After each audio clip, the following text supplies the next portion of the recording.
Nope. Okay, good. Hello, hello, hello, everybody. Good morning. I know Hi, for everyone.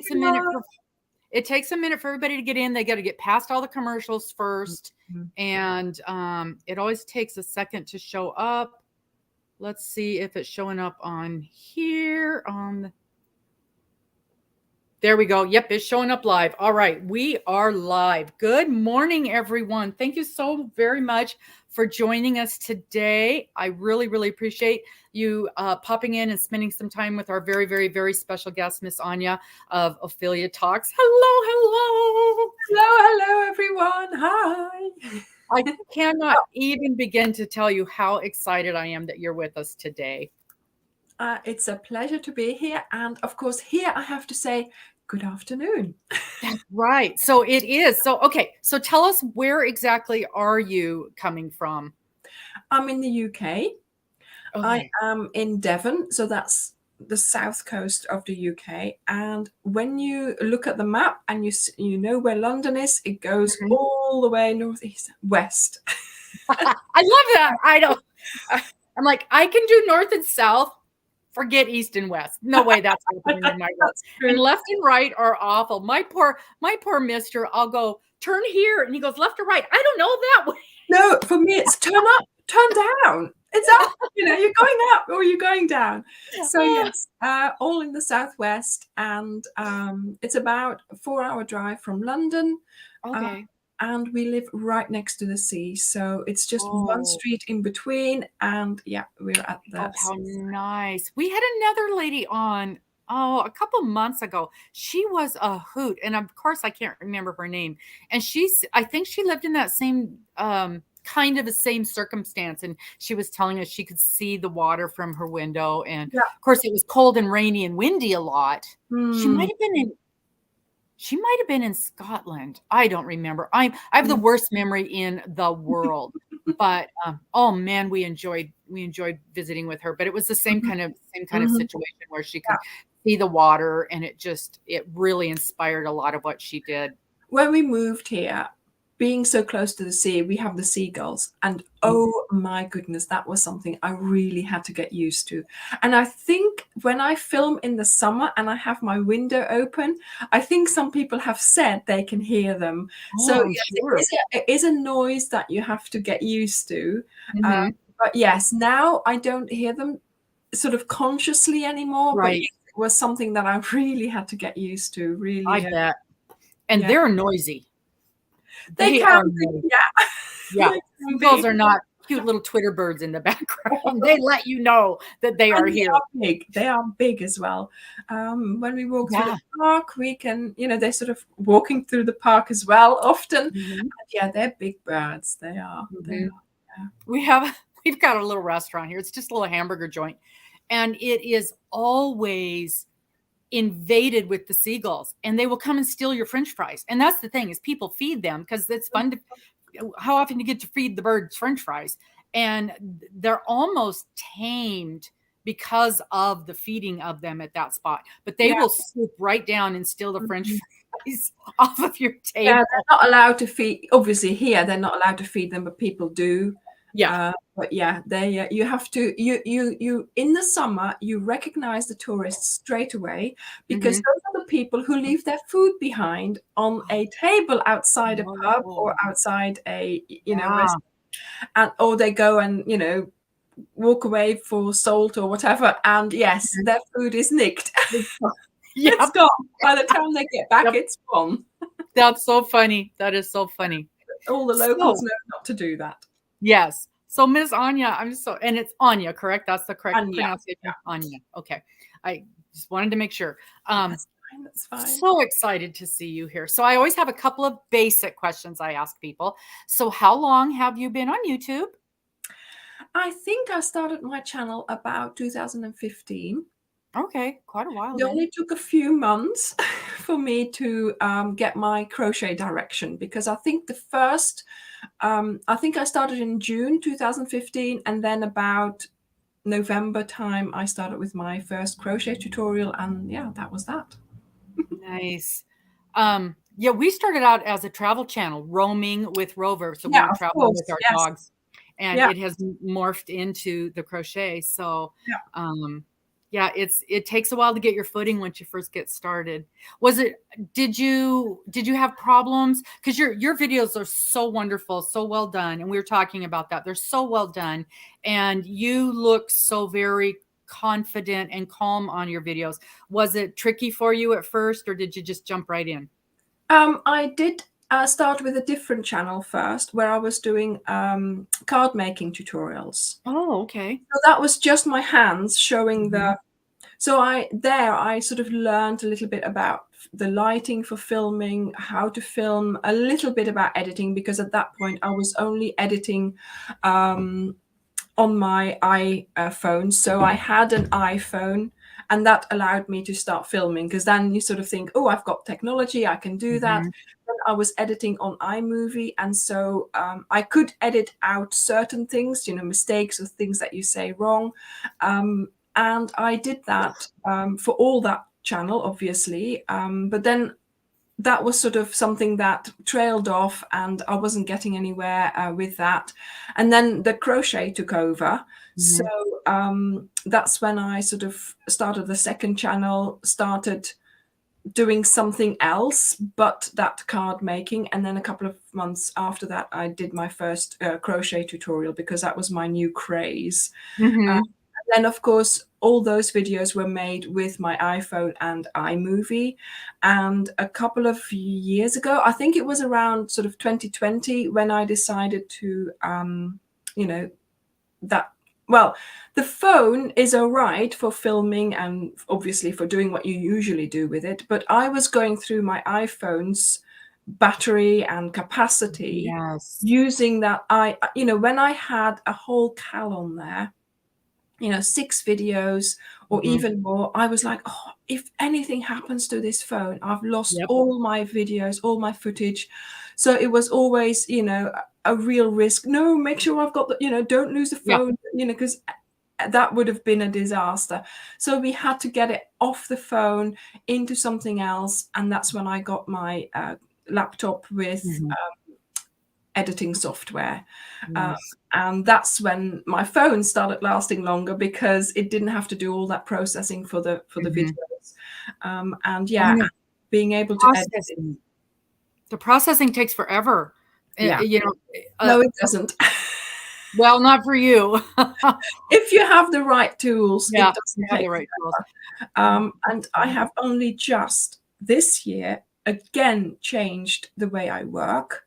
And I Mhm. have to say, yes, it was taking longish, or not as long as it used to, but now it's just so much better again. But you learn, because there's none of the YouTubers out there just say, oh, this is what I do, this is how I do it, this is that, then you do this, then you do this. Mhm. Nobody.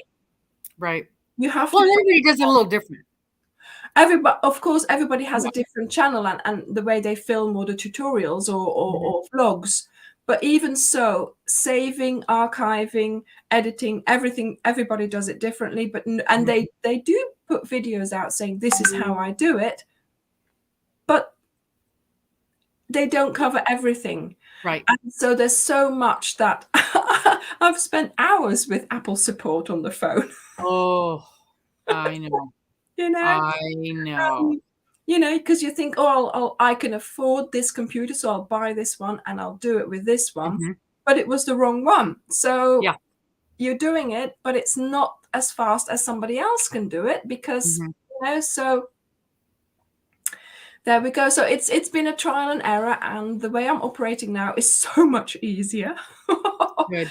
And yeah, and that rubs off in the quality of the video that you're putting out, and of course in the time that you're spending, because Oh. because higher quality takes longer. Mhm. But now with even more better technology, so to speak, it doesn't. So we learn every day. Yeah, you've got that Who'd learning have curve. thought? And Who'd I have do. thought? We're using a hook and yarn, but we Right. also have to be technology specialists. Mhm. Mhm. Oh, yeah. And even, even like this, we're using this program, and for the most part, it's an easy to use program, and it does most of the work for us as far as setting up for this live. And yet there have been times where I can't open a screen. My screen goes black. The sound doesn't work for no apparent reason. And, right in the middle of a live, it's like, yeah, I'm done. Or, Nightbot, everybody knows about Nightbot and how picky he is. I don't.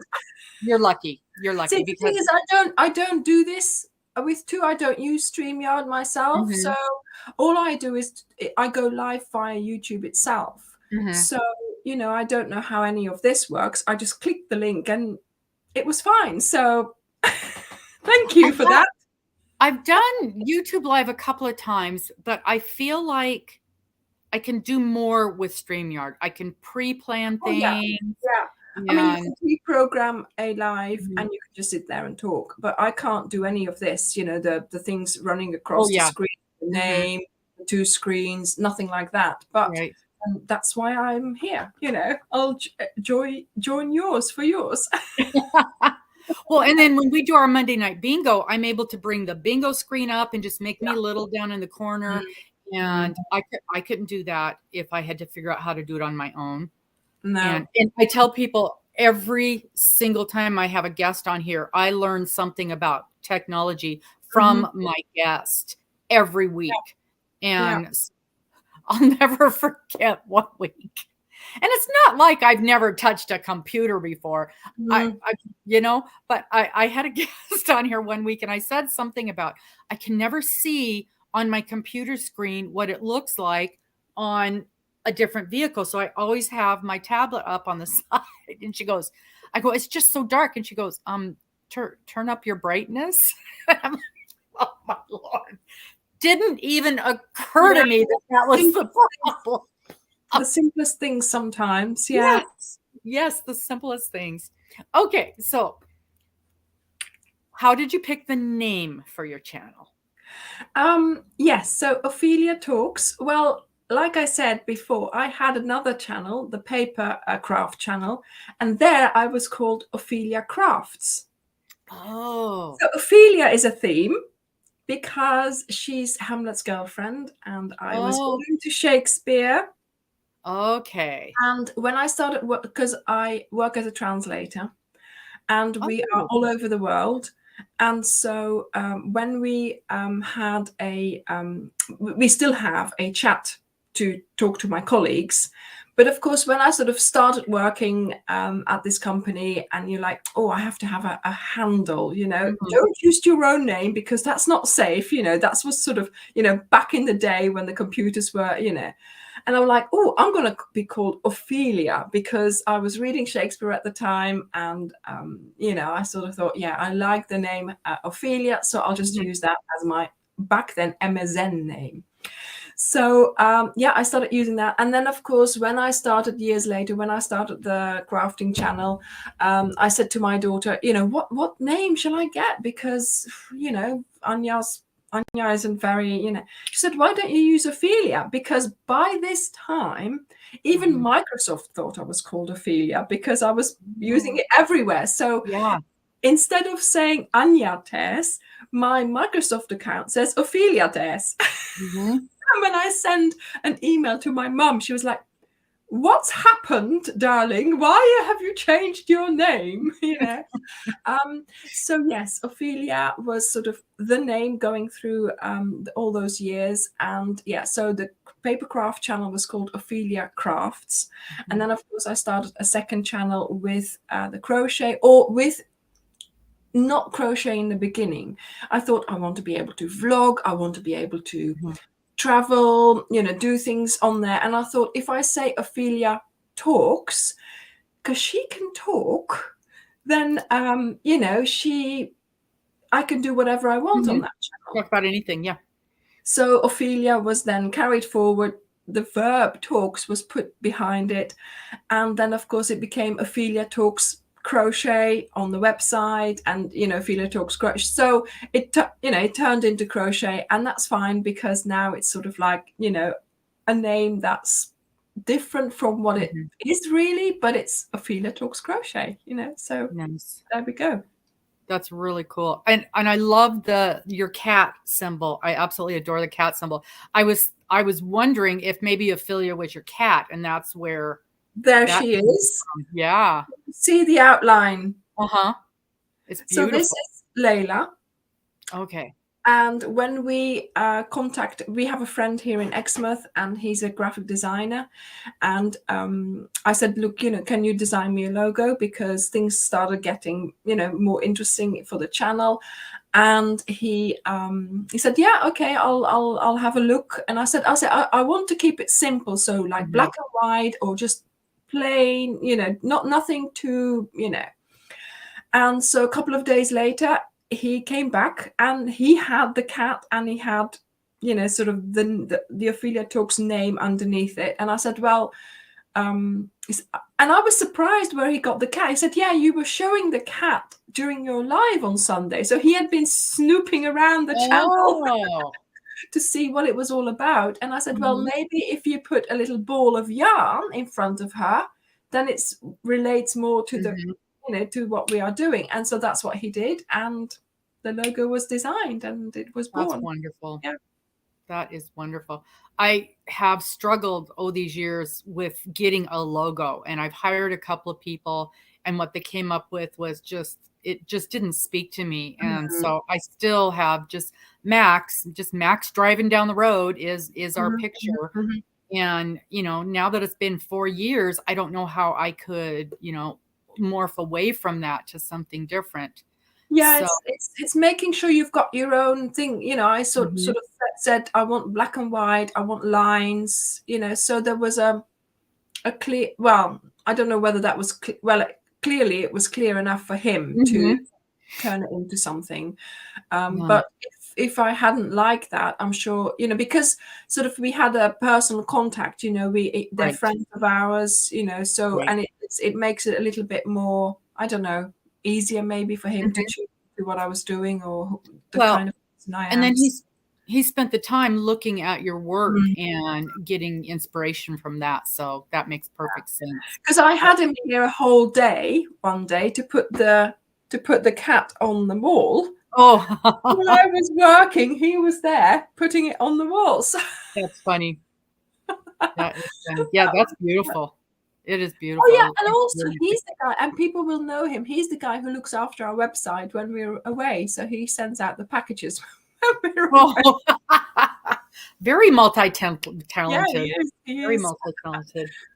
So, we know that you crochet, and now that we know you do do you still work on cards? Well, I still have my stuff, and if I need to make a special card, I will. But Mhm. obviously, there is no time. There is no time. Yeah, I've Yeah, I reduced understand that. I've reduced my things down to being able to make a birthday card, being able to make a birthday card for my husband, if or a Valentine's Mhm. card if I need one, or for the kids if I want to. But very often I'll end up buying them. But it's nice to still have my have the things. It was stamping, so I love Uh-huh. stamping. I still like I do doing it. too. So yes, I still have a basic kit. Basically, I can use it, but no Yeah, more time. the yarn, it does take over, doesn't it? It takes over. It's taken over. Yeah, I needed those shelves to put yarn Mhm. Yep. So other than, crochet, do you do other, fiber work? in. Not really. Yeah, well, I used to do sewing. Um, Mhm. I used to do some patchwork, and doing patchwork that or quilting. That's now Mhm. sort of turned into making my own bags. So I Oh, try nice. to make a bag every year, but it hasn't happened, I don't think, last year. But what I do now is I make some crochet, and then I do a lining, and then I really enjoy sewing the lining, or Mhm. making a basic bag to then put the crochet around. So that way I can justify having to spend a day um, sewing for Mhm. a bag if I can then make it into a video. Yep. Yep. So yes, some of my can you see this bag here? Oh, yes, yes. That's The, the bag that I made recently. So it has a crochet outer, but inside it's all lined, and it's got pockets, and it has oh, the how nice. so it looks like a proper, so it looks like almost like a bag that you buy. It's all I'm going to make you big so properly. that we can see this. It's all finished properly. Oh, and With does it have a zipper too? Oh, nice. Very and nice. this Yeah. one, actually, this is a little pencil case that I sewed What a in. great idea. So yeah, Why reinvent the wheel? Yeah, why make it more difficult than it is? So yeah, so all this was oh, what's this in there? Oh, a little sticker. So all this was sort of filmed as well, how to do that and how to make it, and then sort of. What a So I had an example. So it's finished the way you would a bought bag, a bag that Yeah. you find in the shops, and then so Mhm. yeah, that's what I wanted to achieve. So Oh, and your that's little that was the really little nice. tassel thing with that's so cute. Oh, this is my air tag. Is it an air tag? Yeah. So if I Yes. use my bag, my phone can tell me where it is. That's an amazing It's idea. like a tile that you have. Some people Mhm. put it in their purse, or some people in their, wherever or in a rucksack, just, when you're traveling. So I turned this, so it's a small device. It's like a coin almost. Yeah. Yeah. So I'm going to lose that. So I've put it in here. So that Great idea. becomes bigger, and then you can put it on your keys. Mhm. You can have that sort of, if you lose your keys, you can see where they are, because I've got this thing. Mhm. Well, that's what my husband hopes anyway. Yeah. That's Still on it. It's still wonderful. this is still on display. So once I start using it, hopefully it will work. Oh no, that is just beautiful. That is, and all of your work is just beautiful. You do such you. amazing work. And I know as I'm working on my Lizzie blanket, you will often hear me say, I've done this. It's not as good as Anja's, but it'll work. It'll work. I'm not worried. You need to have it's okay being a perfectionist, but we so enjoy our crochet. It gives us this time, gives us this mental time, sort of wellness for ourselves, just sitting there, being able to just spend that time for us. Worrying about that one stitch or one thing, that ultimate perfectionism is just not necessary. I've learned that a lot quite early on in the thing, because when I started crocheting, I was like in there like crazy, and I did a cowl, and this lady was counting the stitches. She said so many on this side, so many, and I was like, why am I counting? Why am I counting? And it became so stressful. I just like, do you know what? And I finished the blanket in the end, and I put it together, and I thought, that's it. And then I put it on the sofa, and I thought, well, nobody's going to know that there's not that amount of stitches. Nobody's going to see that. If you put it down, you start using it. That's the most important thing. The thing is, you spent a lovely time making it.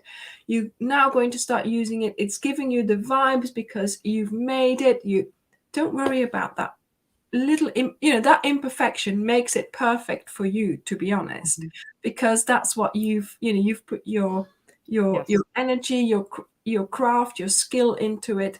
Who cares about the amount of stitches? Of course, it all has to work out somehow. Yeah. To a certain extent, but as long as it's going well and it's straight, and or you can just make up for it in the next row. Oh, I've done that more than once. Don't worry. Obviously, Designing, I do have to make sure it is right so that you can do those little imperfections. But that's a different story. I make sure that the pattern is right. And, if you have to fudge and it still works out and it's not going to make much of a difference, then do so, because what you get out of it is more important than that perfectionism. Yeah. And the stress.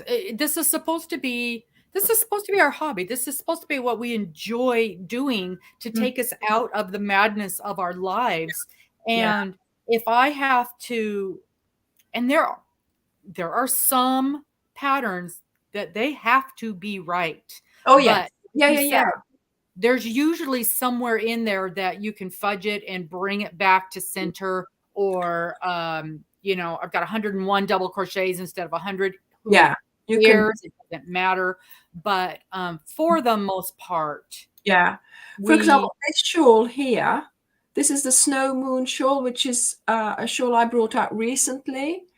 And beautiful. I tried it and I tried it and I tried it and I had it. And I was off and I was like, oh, and this works and this works. So I was so happy. And then I sort of, because when you're designing, you then take it all out again and you start again and it worked. And I see people making it, no problem. Once you've got it, you got it. Mm-hmm. And Karen, one of our moderators, my friend here in Exeter, she's like, Anja, that pattern, I cannot get to grips with it. So we met up one day and I saw where the mistake was. I corrected it for her and I said, look, go on then, go on. And then she, no.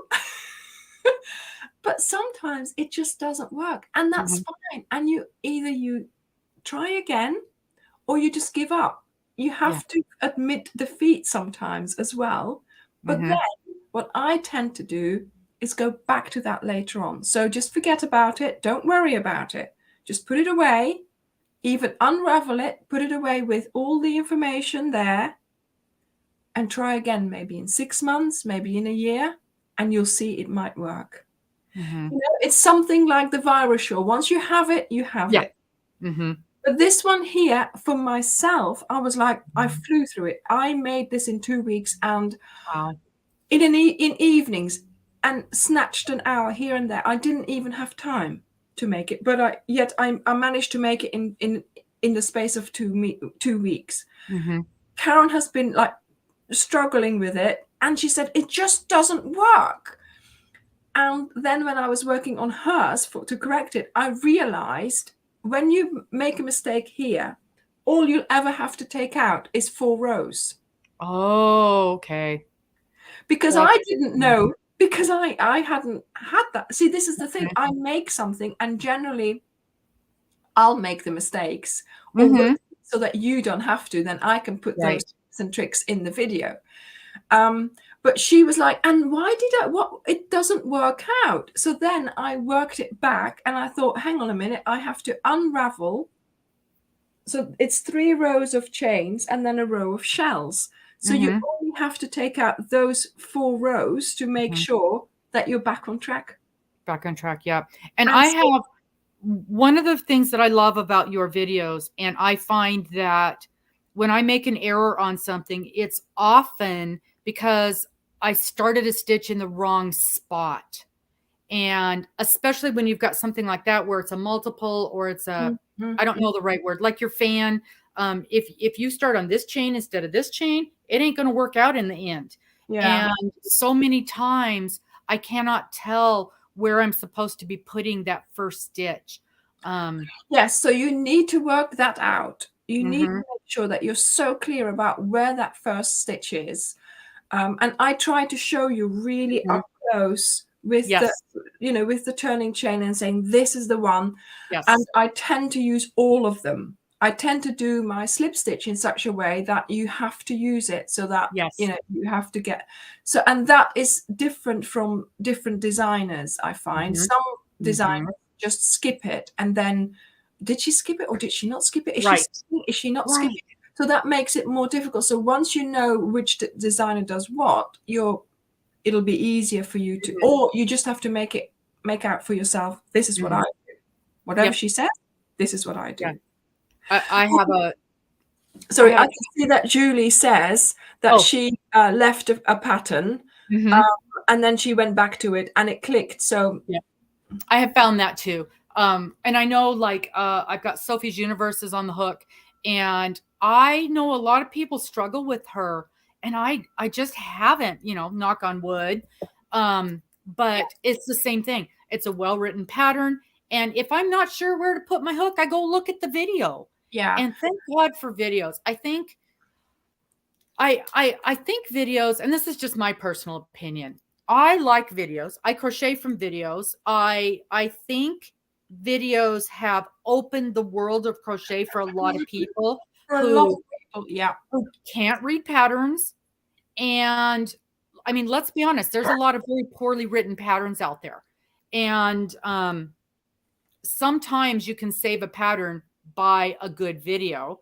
Often you can do a whole project just by a good video. And when I do a video, my dear friend Darla, Crafty Owl Darla, she's part of the Rad Girls. She'll be on after we're done here today.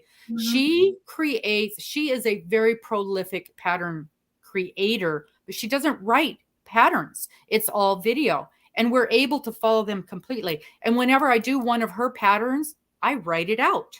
Yeah. Because I don't want to have to go back to the video 400 times. Yeah. So I always write out those patterns. But if you've got a well-done video, it can save you hours of heartache to see exactly how they're trying to do that.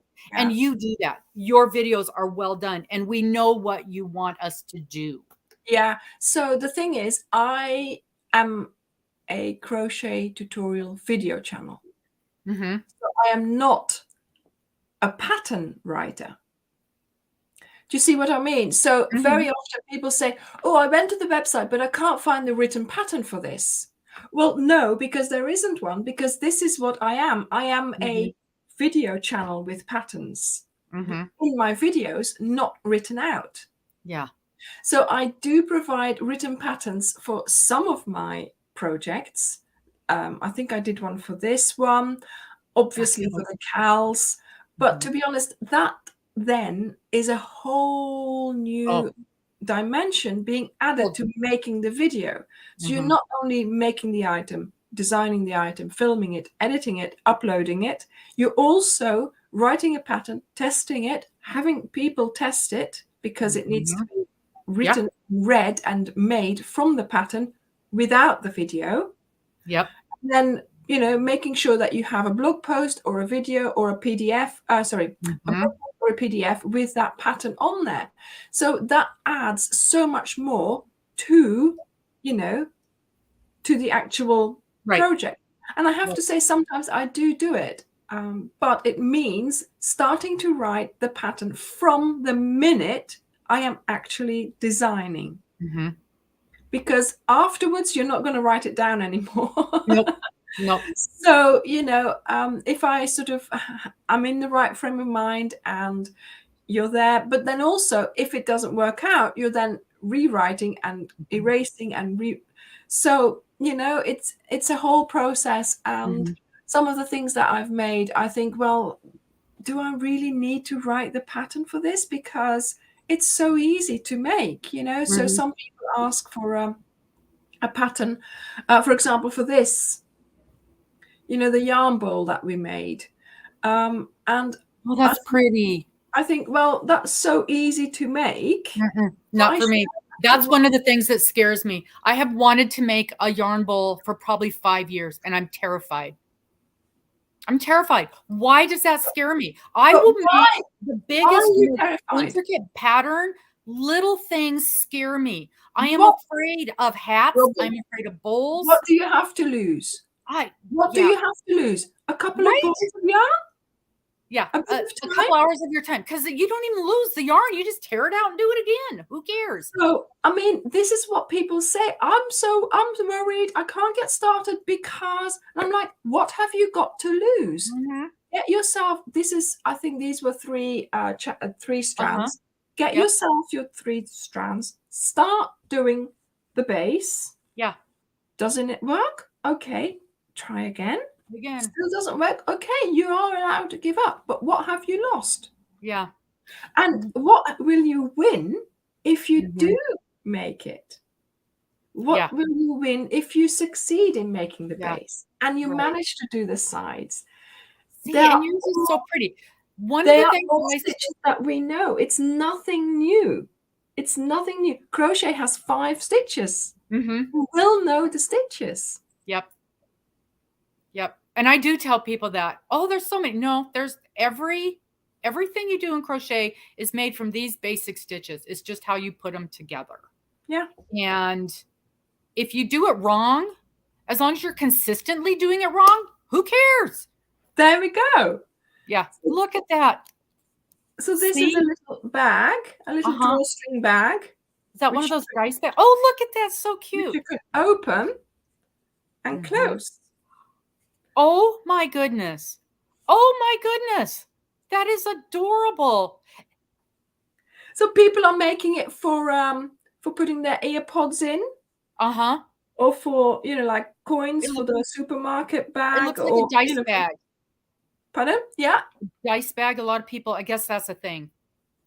I'm doing my very first craft fair in a month and a half or so. Ah, And well, my boss is doing it and she wants me to show off crochet stuff. I work at a craft store on Saturdays and we teach classes. In theory, I teach people how to crochet. What a joke that okay. is. But Mhm. so far so good. So we're going to do this craft fair. And so I'm trying to think of smallish things that I can put together. And the Mhm. dice bags was one of them. And I'm like, what do people use dice bags for? That's a foreign Mhm. concept to me. And crocheted water balloons. I had to have them explain this like I multiple times. know. I still don't quite get it. So we're throwing wet Yeah. pieces of crochet at each other. I think it must hurt, but That's what I thought. But then I'm like, when you get a solid hit from a water balloon, that hurts too. That and hurts I too. guess you're not wasting plastic, so Yeah, it's and the bits of the balloon and the garbage all over the yard, and water balloons are not cheap anymore. That used to be way cheap when I was a kid. They're not cheap anymore. And wasting the water, and I guess it's a thing, but it just seems odd to me. So yeah. I haven't connected with my grand yet to go, is this a thing? Because Yeah, my daughter would be the one to go, oh, yes, this is 100% a thing. yeah. Because she works in a grade school and she's got the little still, she's got everything from 8 years old to 15 years old. Mhm. So she knows she's got her finger on the Yeah, pulse. I am old. I got no clue. But it's just, yeah, isn't it amazing what people can think of to do with mhm. bits of yarn? Yeah, yeah. It's like the wind spinner. That could be Yeah. something that you could Yep, sell. that was one of the things on my list. I got to look up. Do you have a video on doing those? I Oh, had yeah. never seen one until a few weeks ago. No, no, no. I have a big video on those. Yeah. Okay, good. I'll be going to that one. And then somebody was saying I've got so much junk over here. I don't have room to set my coffee down. Um, somebody Yes. else was talking about the soap sacks and Yeah. um, I'm doing some of those soon, but I also already have one. The okay, the eco soap bag. yeah. Yeah. So I guess I need to go back and look. See, I when I see your videos, I immediately go to blankets. I'm a blanket person. Do you have Mhm. a favorite thing to make? The one that I'm making at the moment. Nice. Nice. Yeah. Because that's my answer, because I've really enjoyed making something new that I'm not, showing yet because the video is Mhm. not out yet. Sure. I've really, when I was making this, I loved making this. When I I was can't wait to making, try that. the And little that strawberry thing. is that a Um, strawberry? yeah. Oh, so So, those are little strawberry flowers on it. I so see. there's the strawberry flowers, the little Yeah. leaves, And the and then on top leaves. here we have just some loops, but it gives Oh, enough yep. Mhm. of an inkling of it being a leaf. And you could do that where you do that stitching over the top of a stitch. You could do a couple little black spots if you wanted. Yeah, I mean, yeah, you can put more detail in there. Mhm. But look, and then you pull these I strings, cannot. Yeah, that is open so it or close amazing. it. My There's mother a secret would to have that. my mother would have adored that. She loved strawberries. She even Yeah. had a strawberry tattoo. She Oh, really? loved my mother definitely went against the grain. She was 75 when she got her first tattoo. Oh, wow. So that was her birthday present. Yeah. So So every yeah, couple no, of years on her birthday, she got a new tattoo. yeah. So yeah, it makes sort of that little shape for That's a. darling. But I thought, yes, somebody said, to put like money in for a gift Mhm. or a gift card or something like Oh, that. Yeah, that's it can be perfect for a used. little gift card. What a Can cute be used idea. for many things. What And then I a thought cute maybe idea. I should have put a drawstring, sort of a handle on it so you can little girls could wear it. But It that would made, look cute as a little girl's purse, but I yeah, like this. but that sort of made it too Mhm. many things Yeah, on too it. much. So yeah. Mhm. No, that is wonderful. So yeah, like I said, my favorite thing. Yeah, I mean, I do like to get my teeth into a good blanket. So sometimes, like with the cowl, once I've decided, these are the colors, these are the stitches, and then I do like to just sit down and crochet it and spend every evening, hours every evening, just doing that. I do like doing that, but of course, yes, I can only do that when I have, I am at that stage where I am doing the design and doing the, because in between there's always, I need to find more smaller things because I keep on doing bigger things. Big things. Look, there we have, can you see what Charlotte is holding? Is that a Rubik's Cube? Oh my goodness. So that's the Cairo poncho that, this is so annoying that it's mirrored. Let me, I know it's so hard with your fingers. Let me make you big this again. Is, the Cairo poncho that she's wearing, and the Rubik's Cube, which I made weeks ago. And I made you big again. Once I'm into, I'm going to make that, I'm gonna think about how to make it and how should I do it, and this and this and this and this color, and then I'm off and I'm making it, and that's the the thing that I like to make the best at that moment. But I've really enjoyed designing that. That was great fun doing that. That would be a lot of fun. That is a beautiful poncho. Oh, thank you. I can't see with my computer glasses. I can't see with my real glasses. Nope. I'm going to have to, after the fact, I'm going to have to go in again. And I suppose you've got a video on it, so I can go look at the video. Yeah. What's her name? What's the poncho's name? Cairo poncho. Okay. And what is the name of the shawl you're wearing? Snow Moon. Yes. I remember you said that now that you've said it again, I remember you have said that. This is a Snow Moon. Sure, this is the Cairo poncho. I made this to go with me on holiday because we went to Egypt in January, and that was and that's where the cowl then was sort of also the lookbook. It's all based on the jewels of the Nile. But then, of course, I made myself a cotton poncho because I wanted to have, in the summer you need a cotton poncho to wear in things, and that's what I designed. So it's a 2-video project. So you make the squares first, and then you put them together, and it's like an optical illusion because you think the way it's put together is different from what you actually are. Oh, how interesting! Putting it together because of the trellis that runs through it.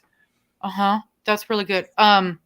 You're talking, and it's been a little bit ago. I'm gonna zip back to that comment because I think it's very important. Miss Cheryl from Me, You, and Yarn. She mentioned she's doing Lizzie right now, and she struggled with one of the stitches, and she made a small change to the actual stitch. So it's not your stitch. She made a small change to it, had no problem whatsoever. And she said, nobody looking at it can tell the difference. And I think that's an important point to make. Yeah. The crochet police are not going to show up on your doorstep and say, hey, you didn't do this right. No, that's right. There are times when if you don't do something right, it's going to show up. Absolutely. But when we're doing something like that, especially in what I consider this to be a sampler blanket where we're doing multiple different kinds of stitches. I don't know if I'm right or not in that, but if it works, it works. Who cares? If you like it, the integrity of the blanket is still there. Yeah, it's still the same. The colors are still the same. Yeah. No, that's perfectly all right for her to do that. And I just wanted to say that when we were testing the Lizzie, in each week there was what I called a berry stitch. And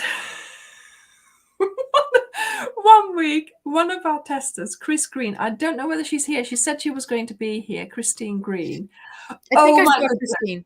The whole week she was like, I hate this stitch. I don't like this stitch. I don't like doing it. So I think maybe it's that stitch that she's doing.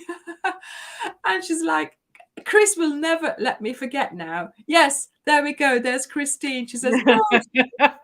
Chris hates beans. One of the weeks she was like, no bean. She said, I hate this one. Can I do something else? And I was like, nope, you can't. You're a tester. Oh yeah, as a tester, you got to do it right.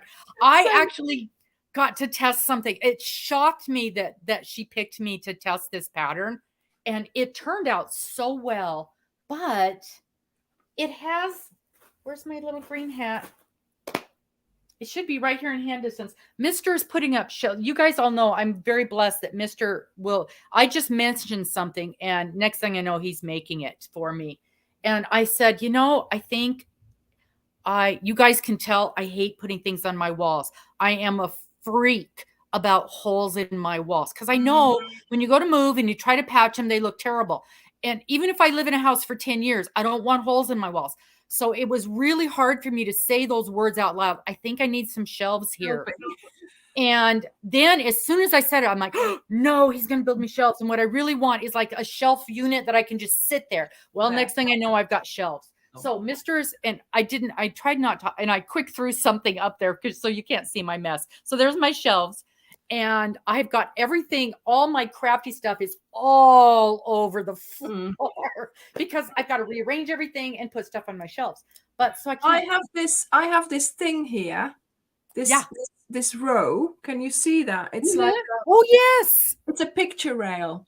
That's where I suspend everything from. So all my decorations are sort of suspended from that, and that helps. So I haven't got any holes in there. I just suspend it all. But of course, that's a wonderful idea.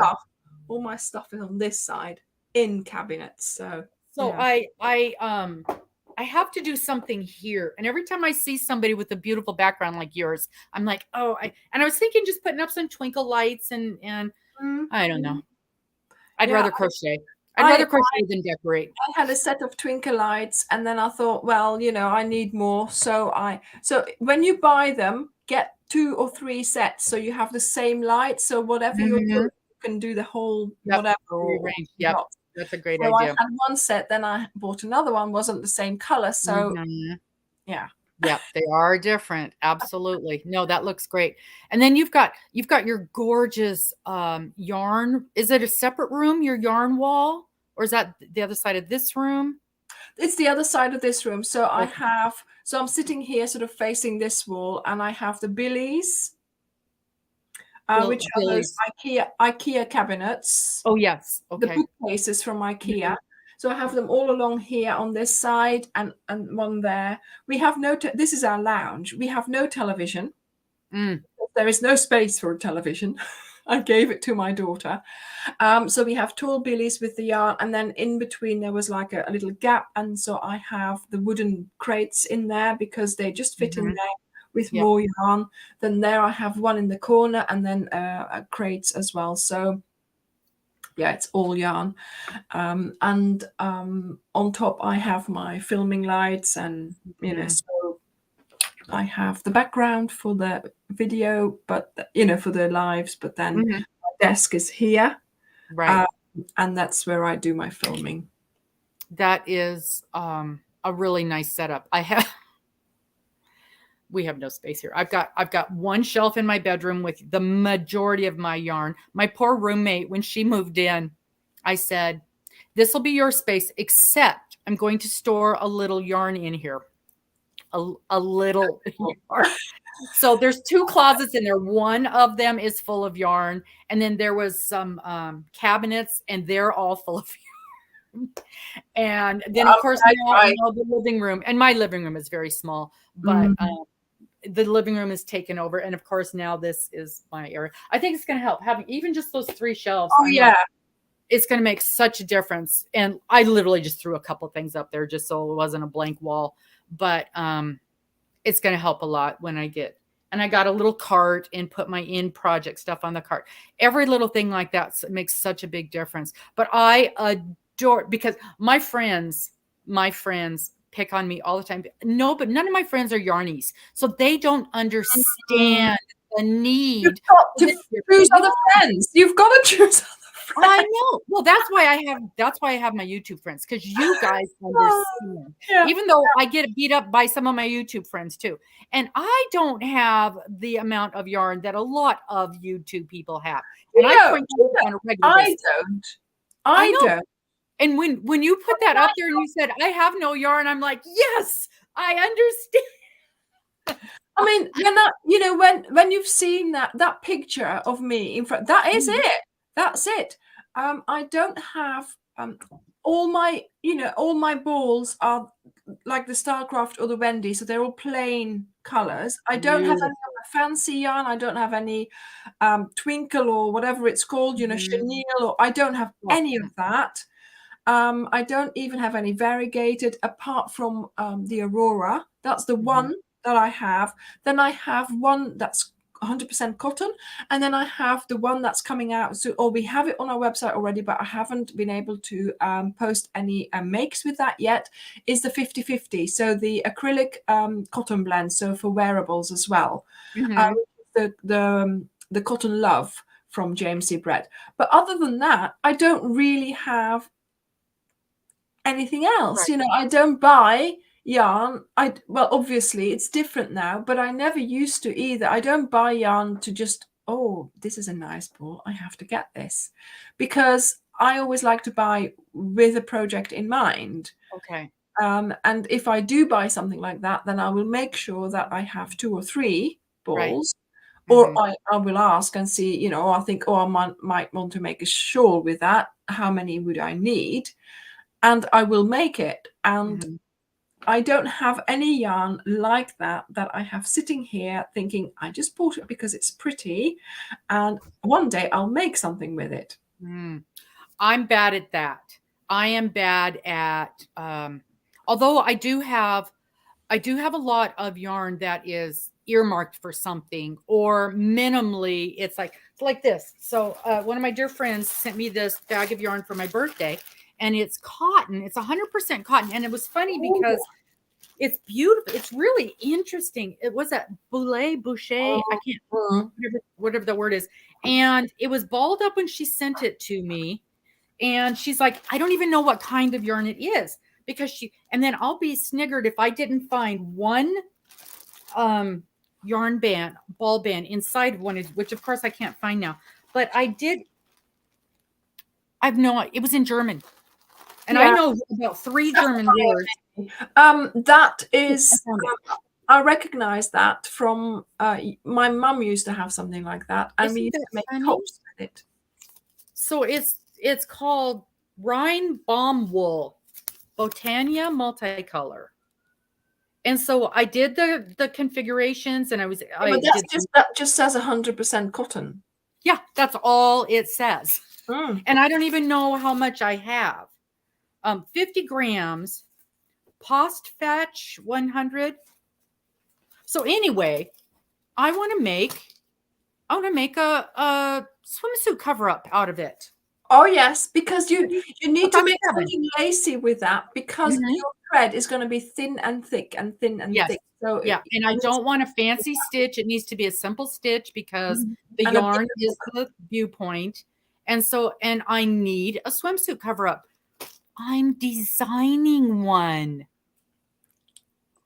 Excellent. Because I can't find exactly what I want in my little brain. Simple. Yeah, keep it simple. See where it takes. And I have to do top down, because I don't know how far I'm going to get.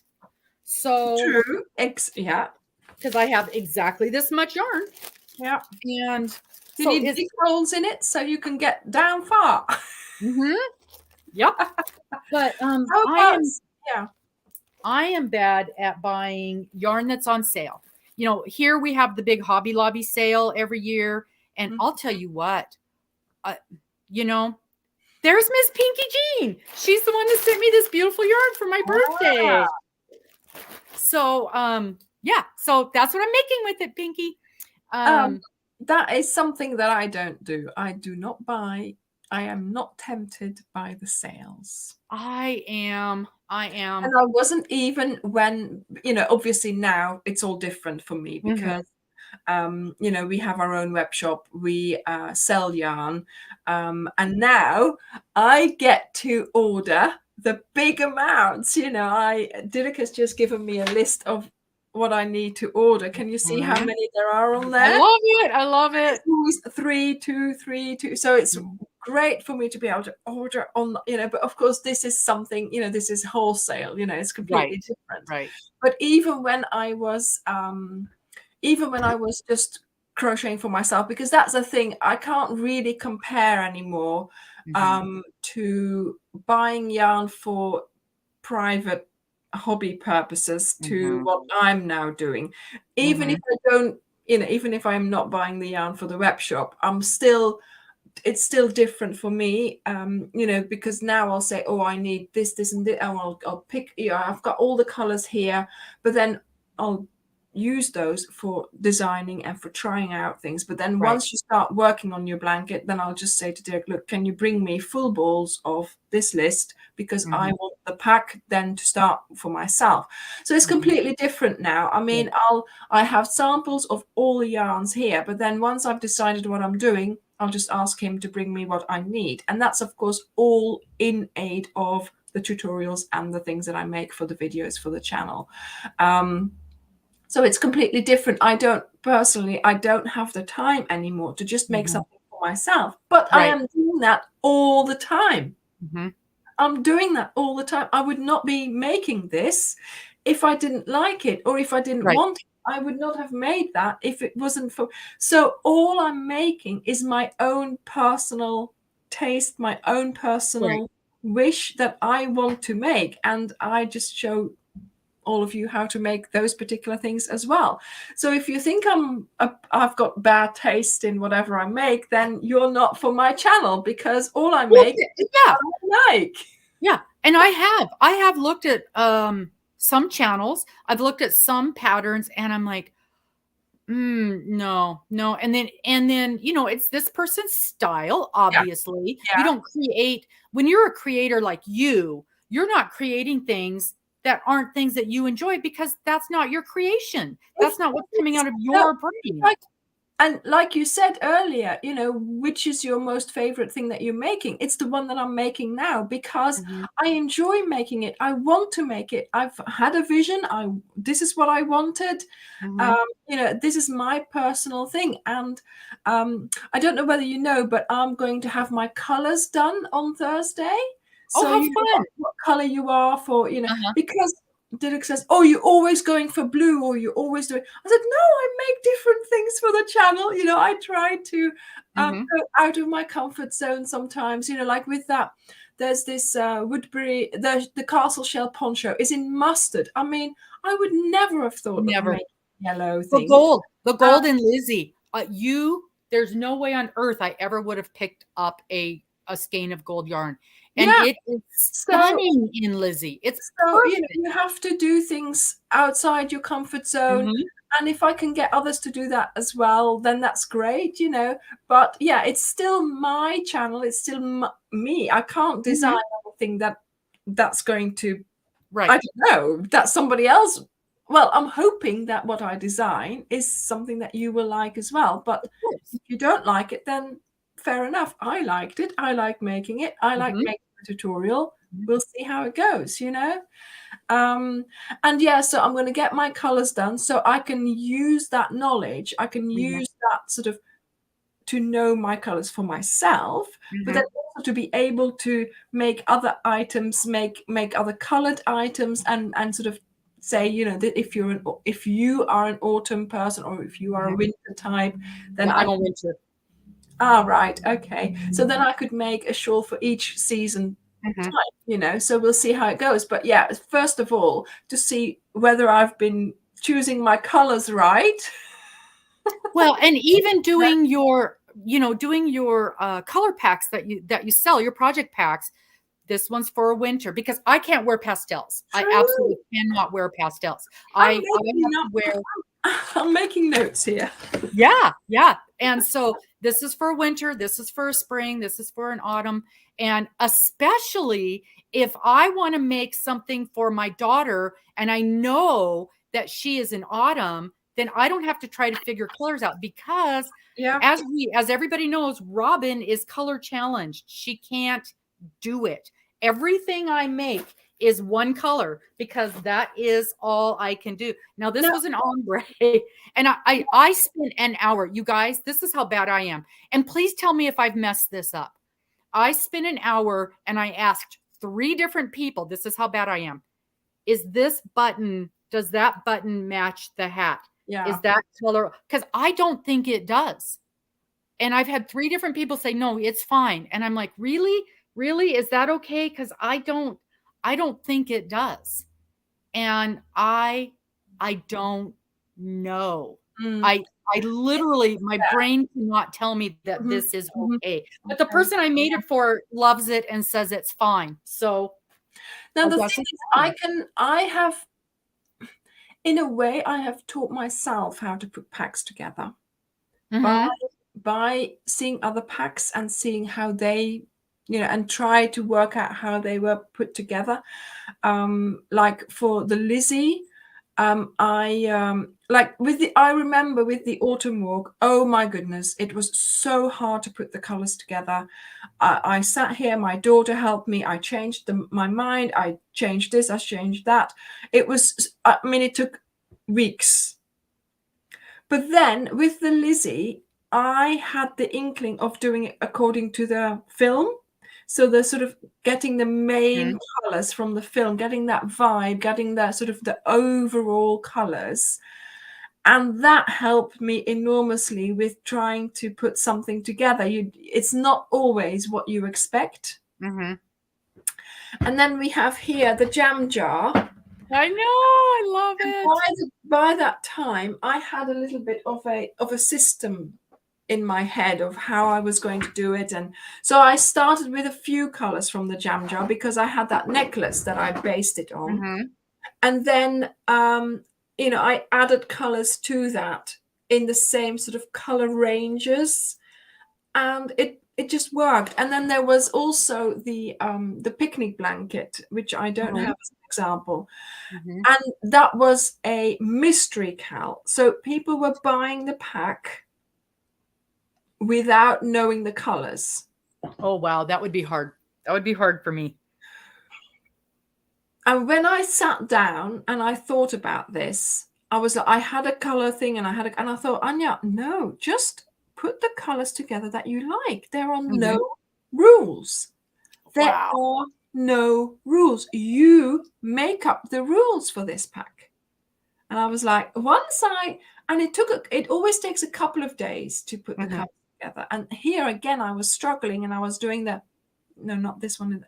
And I thought, right, just let's start again. And then I had that inkling of like, just take the colors that you like together. There are no rules. And then I had it in an hour.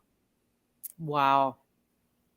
And for the Lizzie, because I had the film, it Mhm. took just as long as the film to get the colors. I was watching Mhm. and I was crocheting something else, and I was slowly thinking about a new cal. And I was watching the film, and I was crocheting, and I was just relaxing, and I looked up, and I thought, that's Lincoln. That's storm blue. And I was like, hang on a minute. I put everything down, got up, got my peg basket out, and by the time the film had finished, I had my pattern. Wow. I had my pack. The That pack is was a bit wonderful. longer, but the pack was Mhm. there. It was I just had it. And I Mhm. thought, what just happened? It was just a thing. And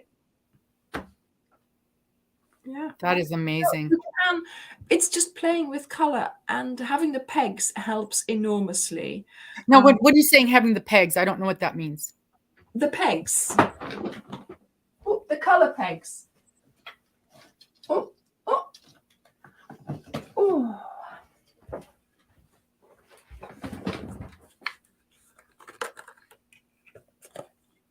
Oh, so you've got one of each color. Nice. So Nice. so at one point I bought these. So there were Mhm. like 90 colors in the range. So I Mhm. bought them, and then each year when the other colors came out, I've been making them. Mhm. And yeah, it's so easy to put them together, to see the colors together. Does this go together? Can I do something with those two? And so since then I've made them for the Wendy range as well. So this is the Mhm. Starcraft range. I made them for That's the Wendy great. range. I made them for the cotton. I make them for all the ranges that we have, so that if you don't have the actual color in your Mhm. stash, you still have it in your Mhm. box. Yep. And that is just So helpful. so helpful to put things together, of course, because Mhm. how do you put a pack together? Even if you have the bigger balls, the line is too long. You still can't see them together. No. And here you have them sort of in one viewpoint on your desk. And you can step back and see what it looks like from across the room and see what it looks like up close. I'll leave them out on the mantelpiece for a while, just to look at. I'll leave them out over there just to sort of look at. I take pictures in different lights. I take pictures in different orders. I take pictures in sort of the color group, sort of the yellows, the browns, the blues together, the reds together. I take pictures mixed up. I take pictures sort of rainbow, all. And by the time you've done all that, you're so used to the colors. And you know which one is sort of not right for it, or which one, and it helps so much. Yep. And this is the first project I've ever worked on with the Stylecraft, and I am really, really enjoying it. I wish it were easier to find over here. Well, we sent shipping. Oh, I know. I know you know. And then, at Christmas time, there was the whole problem with the shipping that a lot of people ran into. But that's cleared up now. So that's cleared up now. The problem that we have now is that Stylecraft has had some supply issues for quite a while now. So first of all, in January, they had a bad batch. And then on top of that, there was, because all the yarn is manufactured in Turkey. And on top of that, in February time or something like that, there was an earthquake in the region. Yeah, the big, and my daughter's fiance is from Turkey, and in fact, a lot of his family was killed in that earthquake. He lost 20 relatives, brothers and cousins, and thankfully, and this sounds terrible, but thankfully, his mother had passed about 6 months before that, so. His elderly mother wasn't affected by all this until the sons and the grandchildren. But their entire homes were all destroyed. And I knew when that happened, and I mentioned on my channel, we may start seeing supply issues with the yarn we love from Turkey, and we're going to see some pricing issues with the yarns we love from Turkey. Yeah. It's going to affect us. And that's exactly because so much of the nicer yarns do come from Turkey. Yeah. You can tell when you pick up a skein of yarn, you can tell by picking it up where it was manufactured. Yeah. Almost the board. So it's coming in now, but we are still waiting for more. So, if anybody wants to do this, the Lizzie blanket, for instance, or any other, it's just being patient at the moment. Or finding an alternative.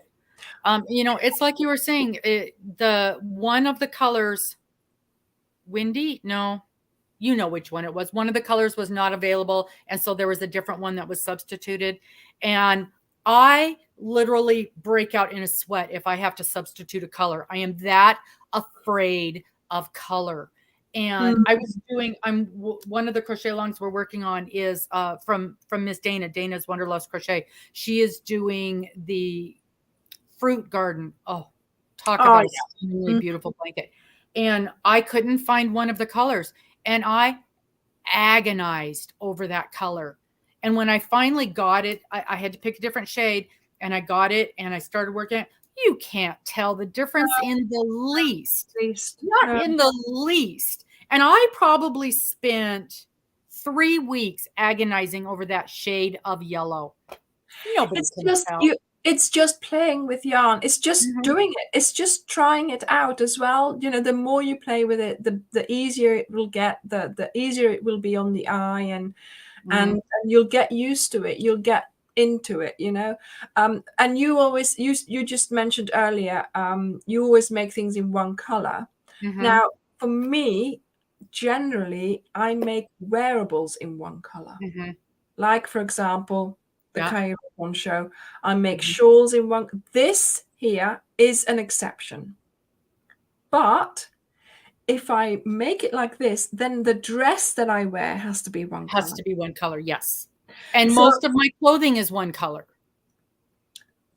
I have to say, I have tried to, yes, I don't have anything, my dresses are very plain as well, but I have tried, because of the channel and because of featuring in some of my lookbooks and things like that, I have tried to buy some dresses that are more out there and that have flowers or something like that on there. And last year I got some summer dresses and I did get really nice comments, and I wore one of them in Egypt this year. And every time I wear that dress, strangers come up to me and say, I really like that dress. So, it's sort of something, but I'm not used to having, like, the screenshot you used, that black and white dress. I went to the shop and I tried it on, and I came out of the dressing room and they said, oh, wow, that looks great on you. I said, yeah, I'm not really into big design, no, but it looks fabulous on you. I said, okay, I'll have it.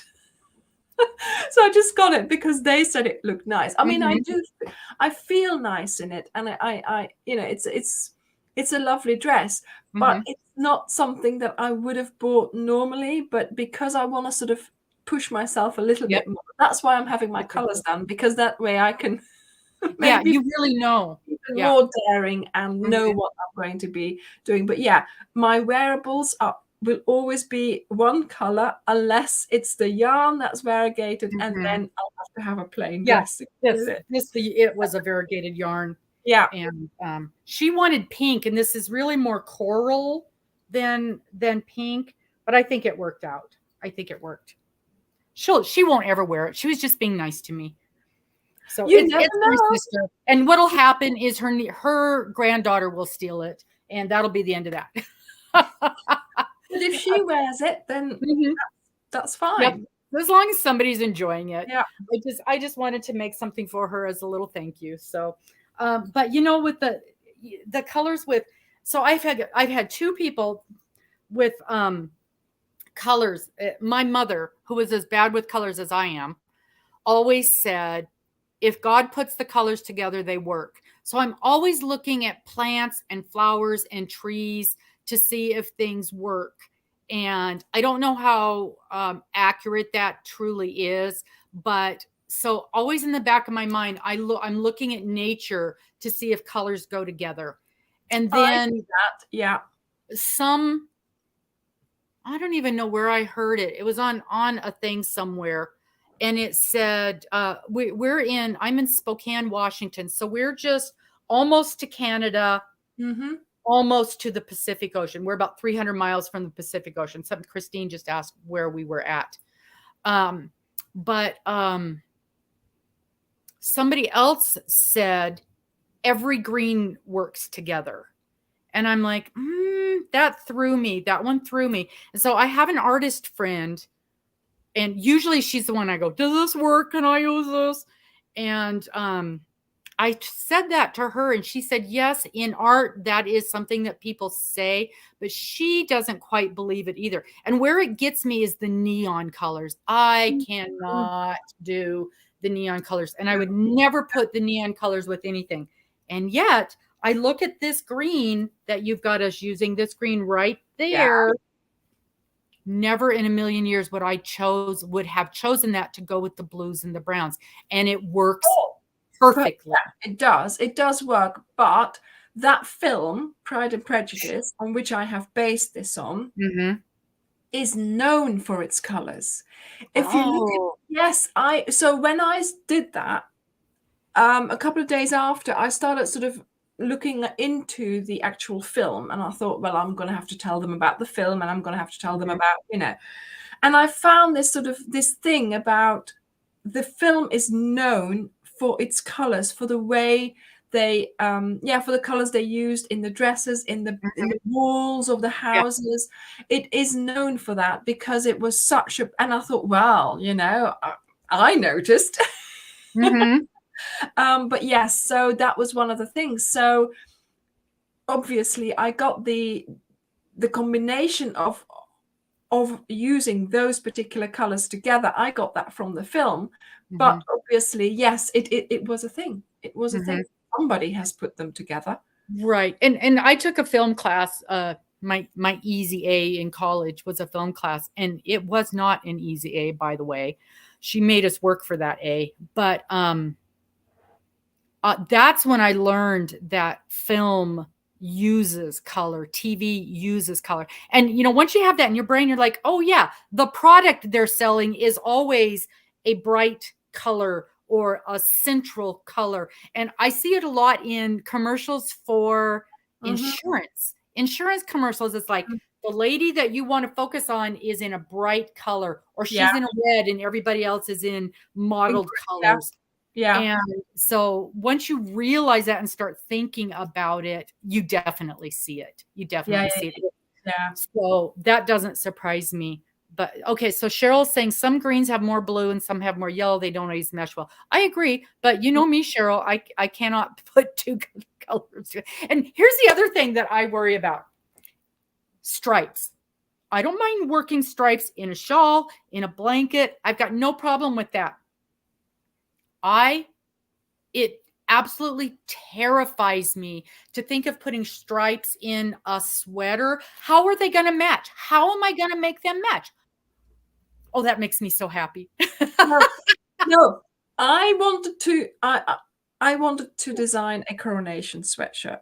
Oh, so yes. I could wear it for the coronation in about 2 weeks now. So this was a couple of months ago. I was like, yes, I'm going to make a coronation sweatshirt, and I'll make it in colors, and people can wear it, and can make it in time. There'll be time for them to make it, and so so I started, and of course I was using white, red, and blue.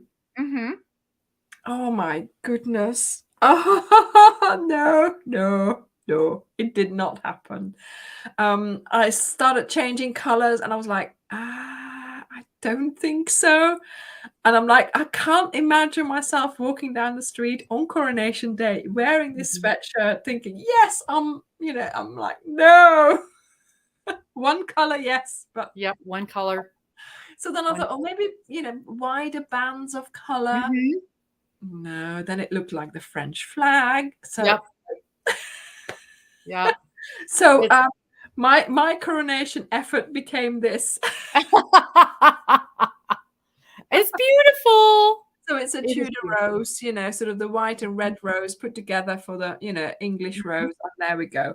And I thought, well, let's just forget about the whole sweatshirt idea, because it ended up in the bin.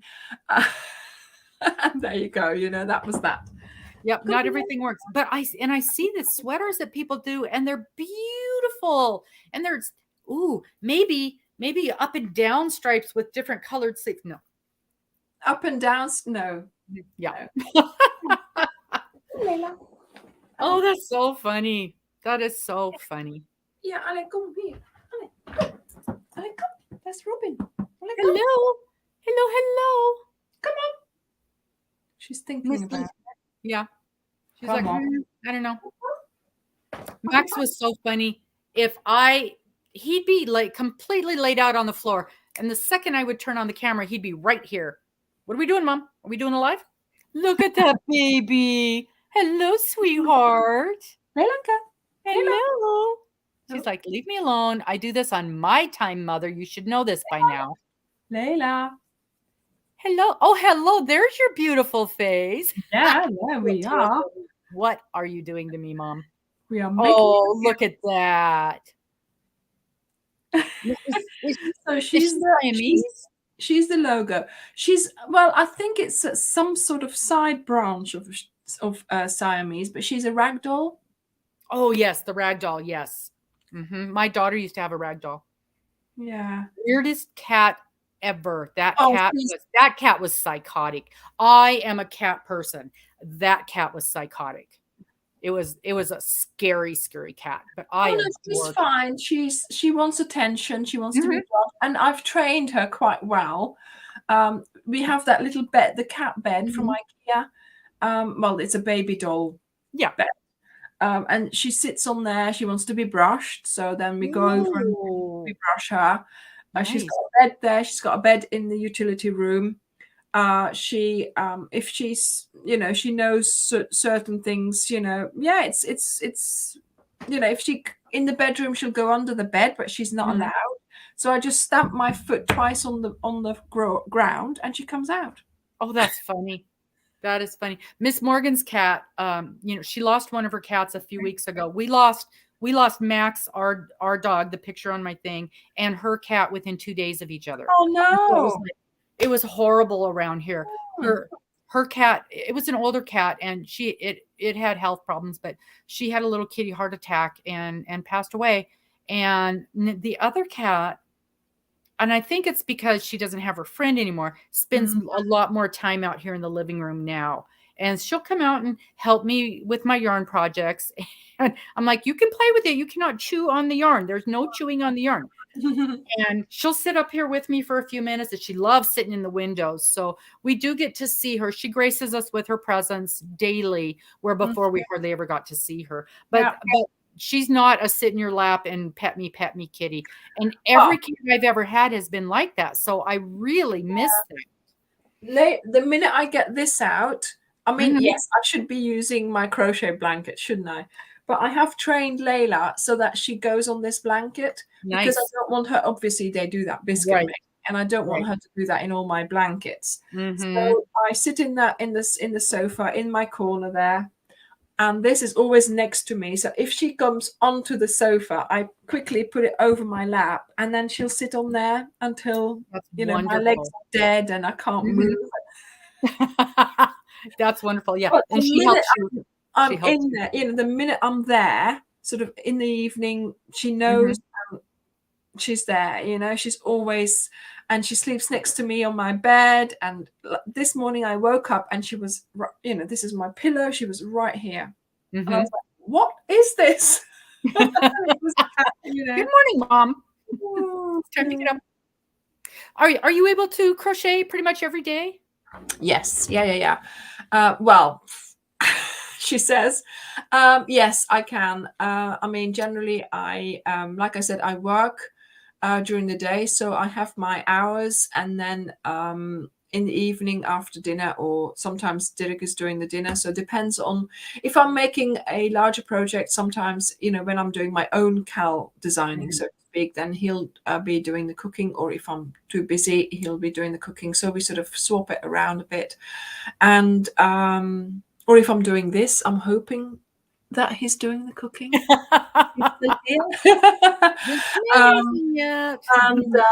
So then sort of the minute that's done, in the evening, I'll just sit down and crochet, hopefully for a couple of hours. It depends on what I'm doing as well. So if I'm doing, I'm actually working on something at the moment, which I want to get on with to see if it works, because otherwise it'll just end up in the bin, so it all depends on what I'm working on. I've been, sometimes you'll say, oh, let's watch a film, but I am still crocheting. So, generally all the, in the evening, or if I'm even too tired, I'll just go and sit in bed and I'll still be crocheting. But mainly it is always for some sort of video project, for some sort of tutorial, because the time I start filming, obviously crochet takes a long time. So if you need 96 squares, then you're only showing one in the video. So, but you've had to have made all the others. Right. And of course, that's what happens in the evenings, and during the week, I'll just be crocheting whatever I need for the filming at the weekend. Okay. So. I just had 3 questions pop in my head and my little brain. So my first question is your crochet hooks. Do you have a favorite hook, a favorite brand, a favorite style? What kind of hook do you use? Yeah, so the hooks I use, and I keep on, I use them all the time. I started using them when I picked up crochet again. My grandma always had them. And I now also sell them, so I'm very happy about that fact. We have them on our website, is the Haya crochet hooks. Oh, I've heard. I've never used a Haya. They are the knitting needles. Their knitting needles are supposed to be amazing. They are plain, and the Haya. Yeah, the plain metal hooks, no ergonomic handle, but there are people who have gone back from ergonomic handle to using these. Really? They glide so well. So in the beginning they're sticky because they've got this thing on them from, but if you go through your hair with them a bit for a little while, it's just like this, then it comes off. And as you can tell, this one, I don't know whether you can tell, but it's all faded. And I see a little bit, yeah. The more they're faded, the better they work. Oh, okay. It shows sort of like they're sort of really good. They're very good. They're very good workhorses. They really, really, They don't. I see somebody saying they seem longer than a normal hook. I don't think they are. I don't think they are. Yeah, Miss Amber and I go back and forth on hook length. We both have big hands, and so we do better with a longer hook. Like the clovers, the Clovium Amore that everybody loves hits me right there, and I literally get a blister. Yeah, my mum has that problem. The way I use my hook, I just I use it. There's a flat bit here. And that's how I do it. So if you have your fingers like this on the flat bit, then you know exactly where your hook is, and you don't have to look when you're crocheting. You can do without looking because you know where your hook is. You're not doing the twisting. Right. Yeah, I can do double crochets without looking, but that's the only stitch that I can do without looking.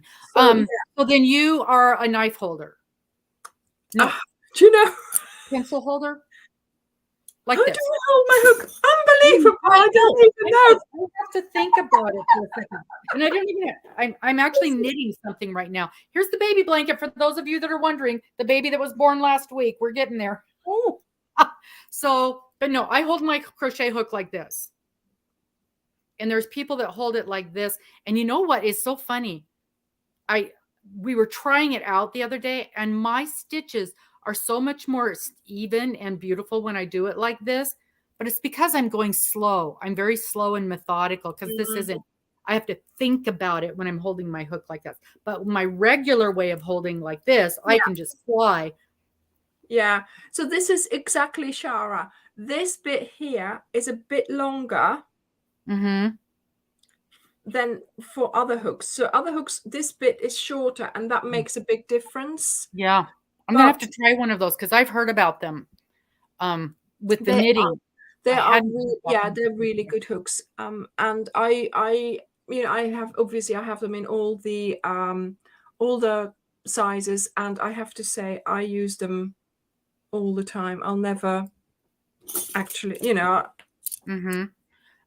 Somebody says wash them with soap and water, and that gets that film off of it. Yeah, but you don't have to because it doesn't last long, the film. So if you look at this one and this one, you can see. Can you see the difference in color? This one is a lot less bright than this one. Let me look on my other screen. Oh yeah, I can see it now. So yeah, they get very, they do fade, but that's fine. It just shows that you've used it, and the more they're fading, sort of the better they are. But yeah, and this one is faded as well because I've used it with cotton. And like t-shirt yarn, and that does fade. Yeah, the color. So it's kind of like a cast iron skillet where it's gotta get seasoned. Yes, indeed. Yeah. So you sell those on your site, and how much do they sell for? I don't know. That's funny. You'll have to go and have a look. That's not my side of things. I understand. I am going to have to get on there. And so the other thing that somebody said to ask you about the King Cole yarn, that's something that you sell as well? Yeah. So from King Cole, we only sell the cotton soft. Oh, okay. Because obviously, we started small. We started with our hallway full of yarn with just the Starcraft DK packs that we made. Then we have now expanded. We now have a nice storage in one of those lock-up buildings. So Dirk says, I'm going to work. So he goes up, there's electricity, there's light, and he has them all in shelves, really nice. well done. But of course, it's one of the bigger lookups there, and we already, we now have spread out, so all the yarn is, and we don't have that much space. We don't want to over expand to such an amount that we have like 5 DKs. We have 2 DKs, we have 1 variegated, we have 1 this, we have 1 that. So that's how we're going. And what we are selling at the moment are the yarns that I always like, that I always reach for, that I've used in the past, that I reached for in the past.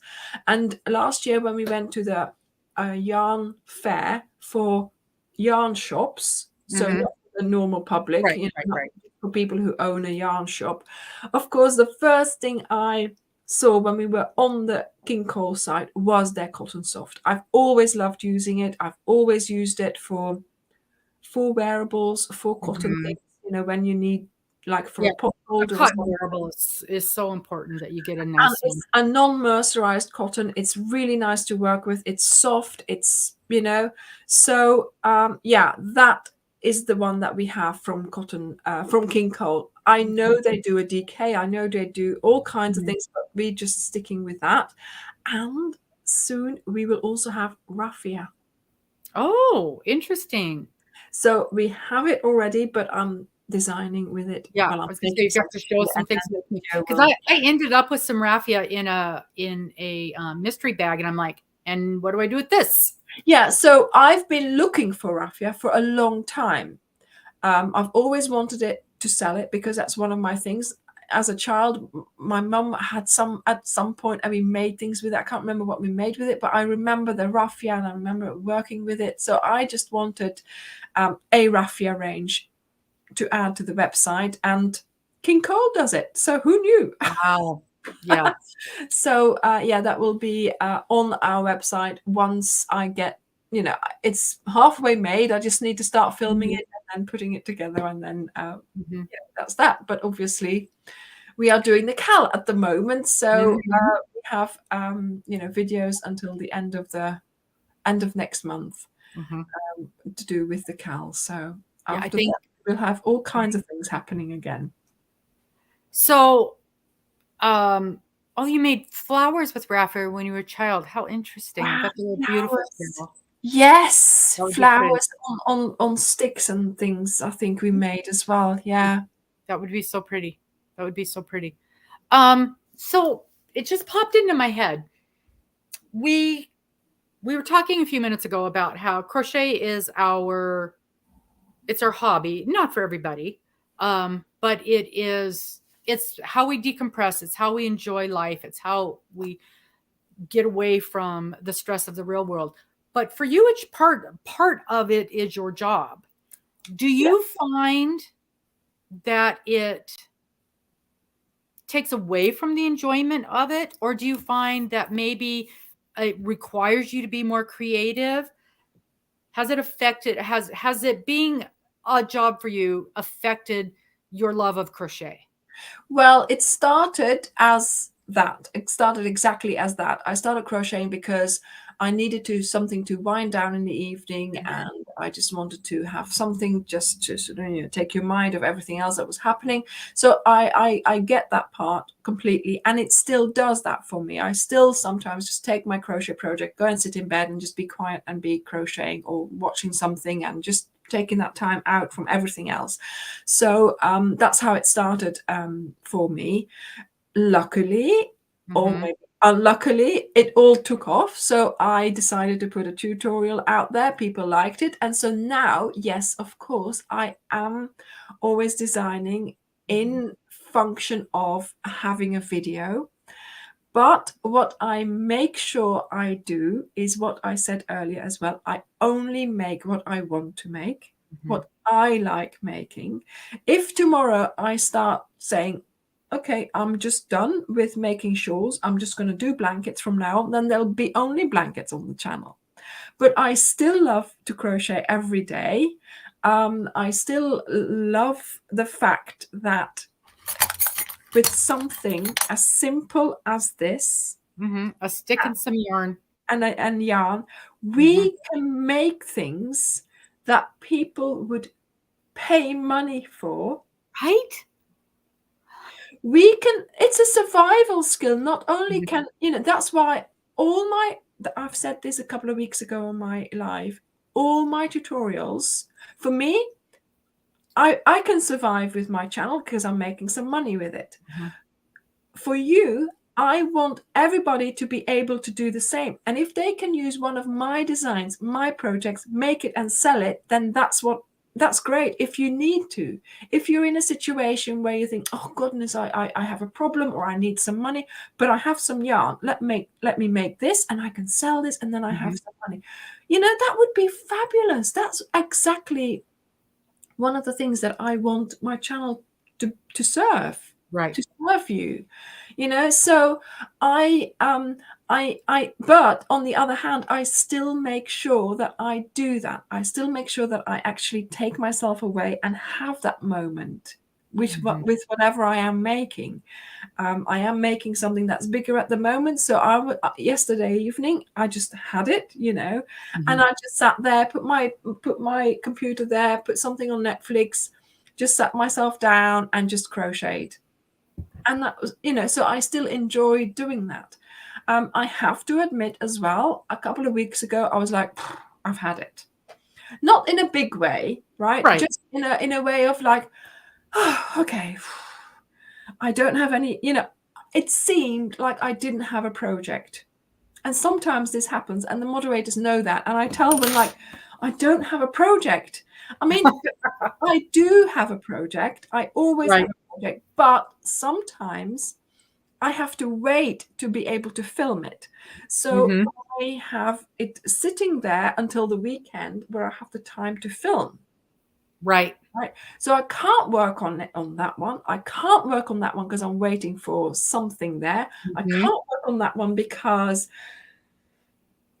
it needs redesigning, or so I have no project. What am I going to do? And then I'm like, for a couple of days, I'm like, I can't find another project. I want another project. And I get annoyed with myself, but I don't anymore. I used to get annoyed with myself. I don't anymore. And I'm thinking, Anja, take the time.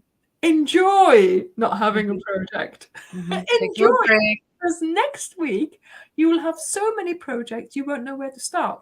So I was like, okay. And I work a couple of weeks in advance. So I have videos programmed. It doesn't matter if I was to sort of, like they say, lose my crochet, I'm still safe for a couple of weeks. So there's time for it to come back. And then I was like, okay, let's just calm down. There's other stuff that needs doing, like cleaning, maybe. Like cleaning, right? There's a pile of dishes over there calling your name. So I spent some evenings doing a bit more cooking and doing a bit more cleaning and all this and that, and talking to a friend or whatever. And then one night I was like, oh, hang on a minute. Oh, let's try this. And 4 projects. 4 in one go. And I was like, no, you can't be doing all that, and I had this, and wait a minute, if I do this, then I can do that, and I've got to buy this and that. So I was like, it too much. So it comes and goes, and I think just letting it flow and just enjoying how it goes is the main thing. And if I don't get stressed about it, then I think it's still doing that thing that I wanted it to do in the beginning, just to give me that, that little bit of zen. And if it doesn't come back, then I'm sure that I'll be able to do if I run out of videos, I'll just do a talking video, and I'm sure I'll be okay. Yeah. I have resigned myself to that a couple of times. Okay, I guess I'll just get on here and talk. Yeah. I mean, it's like you say, is it stressful because it's become my job, so to speak? Right. I try not to, but I'm still making things that I like. So that's the main thing. Make things that you like and you'll always enjoy it. And I have to say, I have turned into and I wasn't like this before, but sort of a one and done. I make a project and I will never make that project again unless I'm doing, like I said, stuff for craft fairs or whatever. But like, I'll make this blanket, I'll make that shawl, I'll make this hat, and I never want to make another one. Lizzie is the first project in years that I'm like, the next time I make this, I'm going to do this. The next time I make this, I'm going to do all shades of purple. The next time I make this, oh, I want to make this for my grandson in his school colors. Yeah. And yeah, because it lends itself to it. Yes. To every. Well, I think you should try the jam jar, because the jam jar is built like the Lizzie. Mm-hmm. I can tell that. So the system that I used for Lizzie is what I'm calling the Lizzie system. Mm-hmm. And it's 5 rows that you repeat every week. And then the next week it's 5 different rows, and then you repeat them, and then so on. So the jam jar is built like that as well. Maybe that is why I like it so much, because it isn't too simple. It's not too hard. And yet every week is interesting. There we go. That's the thing. Yeah. So you get those patterns like Sophie's Universe, right? Mm-hmm. Every row is different. You are in that book, in that pattern book, every single round. You have to read, you have to find out, what am I doing next? Where pay attention. You have to really pay attention, right? So that is not what I designed. Counting. So for me, to design that, for me, is just, that would be so hard. I would not know how to get started on doing that. Then you have the other end where you learn one stitch and you do that throughout the blanket. Like this. This is what Dirk calls a one-stitch wonder. Yeah. So, and there's nothing wrong with that. For my head, like when I started this year, I was doing 4 cows, either 4 or 5. And every one of them, except Sophie, was it was Sophie's Universe. It was the fruit garden. It was a mystery cow that I've given up. It has beat me. And I know some people in here did the same mystery cow. It was called the Rosewood Murder Mystery. It's a beautiful blanket, and it's so cool.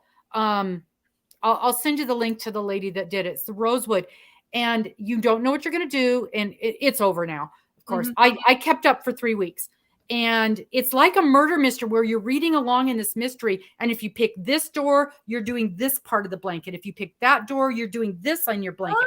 So everybody's blanket is different.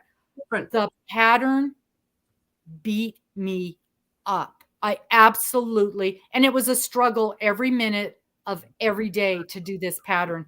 And I'm like, I'm supposed to be having fun. Yeah, it's what you choose to be challenged with. It's what you choose to be challenged with. Like, like something like Sophie's Universe is, if every row is different, if you like that kind of challenge, and if you want to be reading in your book for every row, and learning in your book for every row, that's fine. If you want the comfort and the rhythm and the not thinking of a one-stitch wonder, then that's perfect. That you can go ahead and do that. But what I try to do is bring those two together. And that's the thing about this. Everybody can be successful with this, because so it's like the stitches themselves aren't difficult. That's what I was just going to say. Using our 5 stitches in crochet, every week we have 5 rows. Some of those rows are easy rows, full double crochet rows, and you can just go, and some of those rows, like the beans, you just have to do a little bit of thinking. But once you're in the rhythm, you're doing them.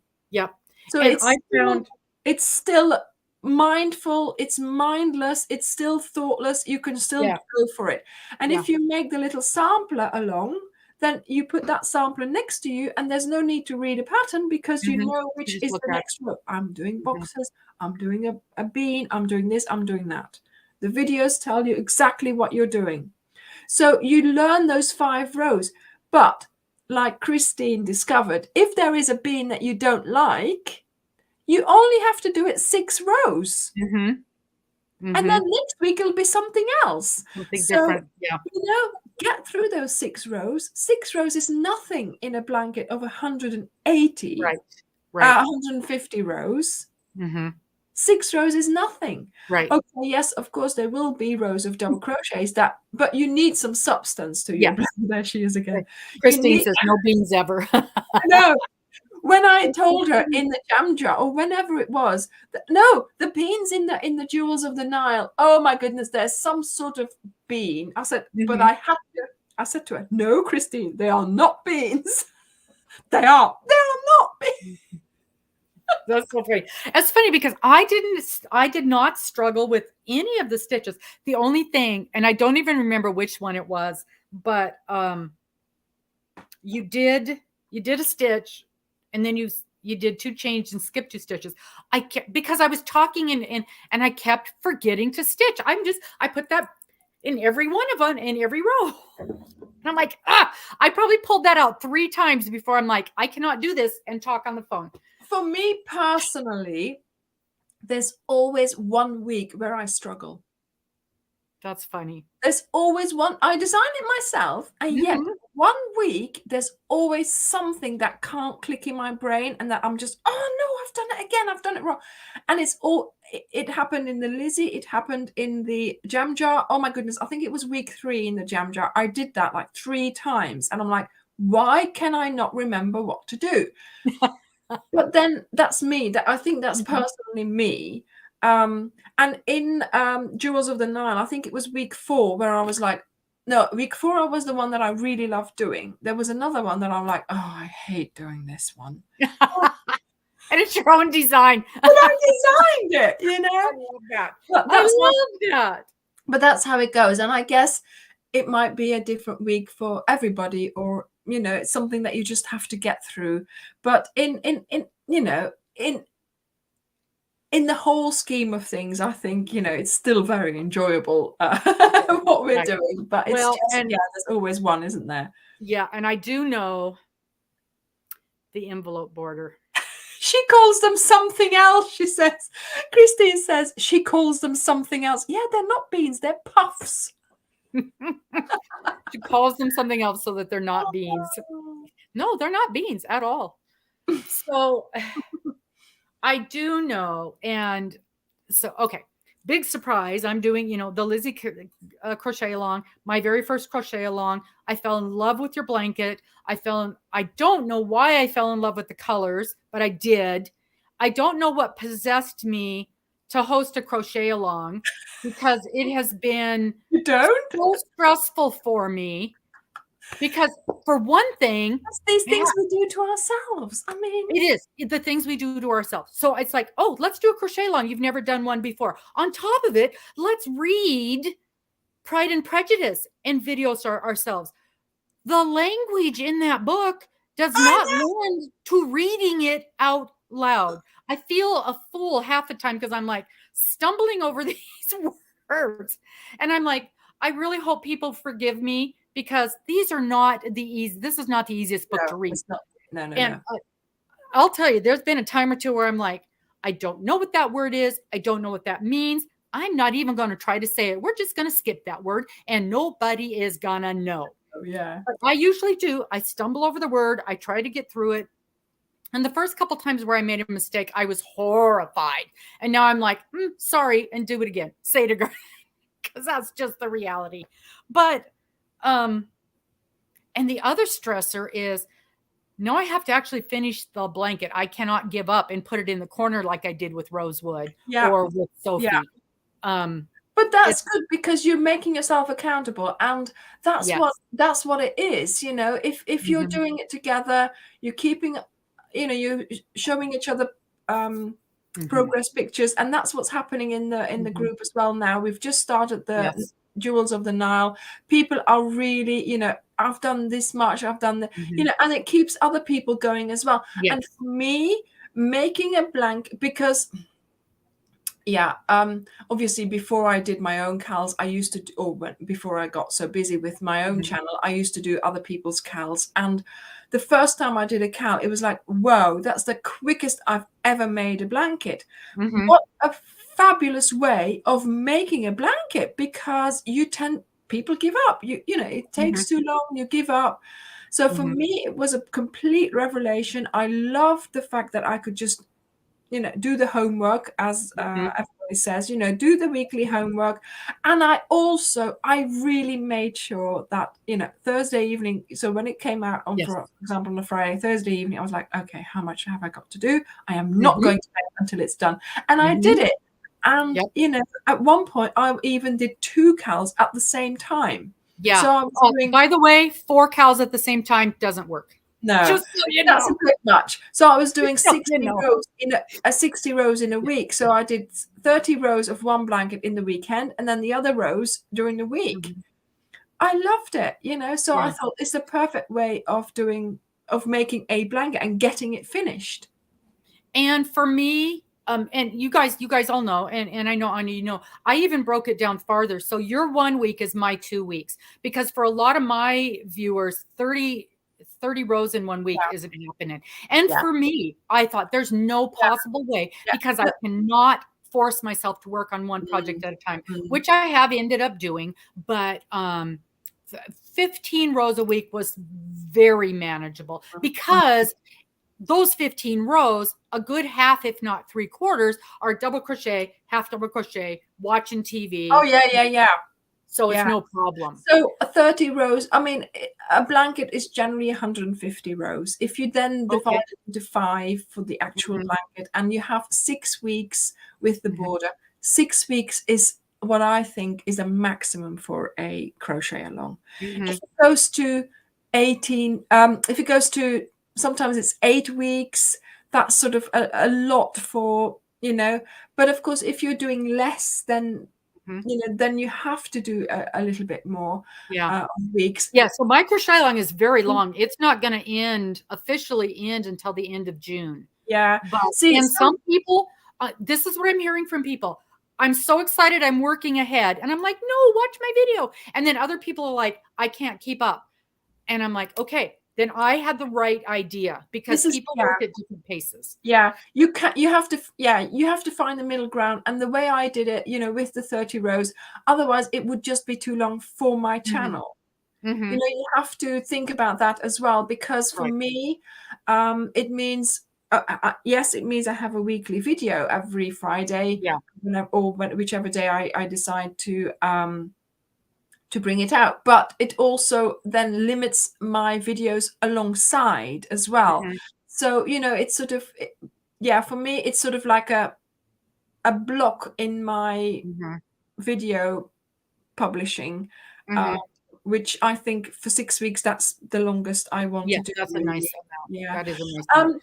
About your reading the Pride and Prejudice, have you listened to Joanna Lumley reading it? I have not. I would probably, okay, if I listened to somebody who did a wonderful job, I'd start beating myself up again, and I wouldn't do it. Yeah, but she has I think hers is an abridged version, so she has a slightly different version, but I think it's worth just listening to it, because she does the voices. Oh, I tried to do the voices. So well. Oh my goodness. The only voice that I do, and I can't do a voice, but the only thing that I found myself doing, and it's because I watched the film, is the girls are kind of frenetic. They're kind of like this.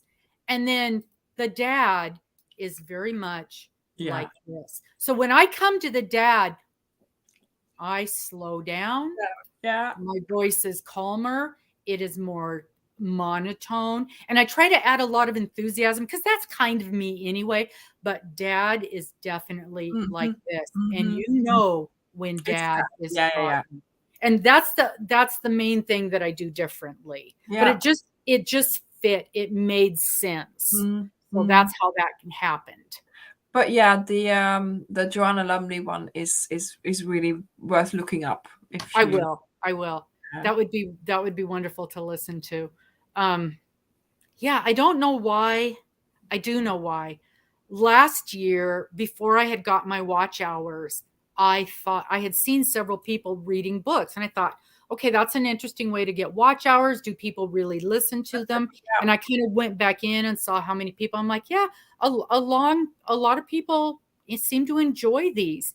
And then when I realized, I was trying to find the book that was okay to read, because you got to make sure with the permissions and everything. And then when I found this combination, it just clicked that that's what I was going to do. And I almost didn't do it, because now I do have my watch hours. And but it was so interesting. And I thought, even if people don't want to do the crochet along, maybe they'll be interested in listening to the book. And I love to listen to books. I listen to them in my car all the time. Yeah, this is where I got the Joanna Lumley version from, of course, because I always used to have them in the car and things when I was still sort of driving backwards and forwards between the UK and Belgium. Yeah.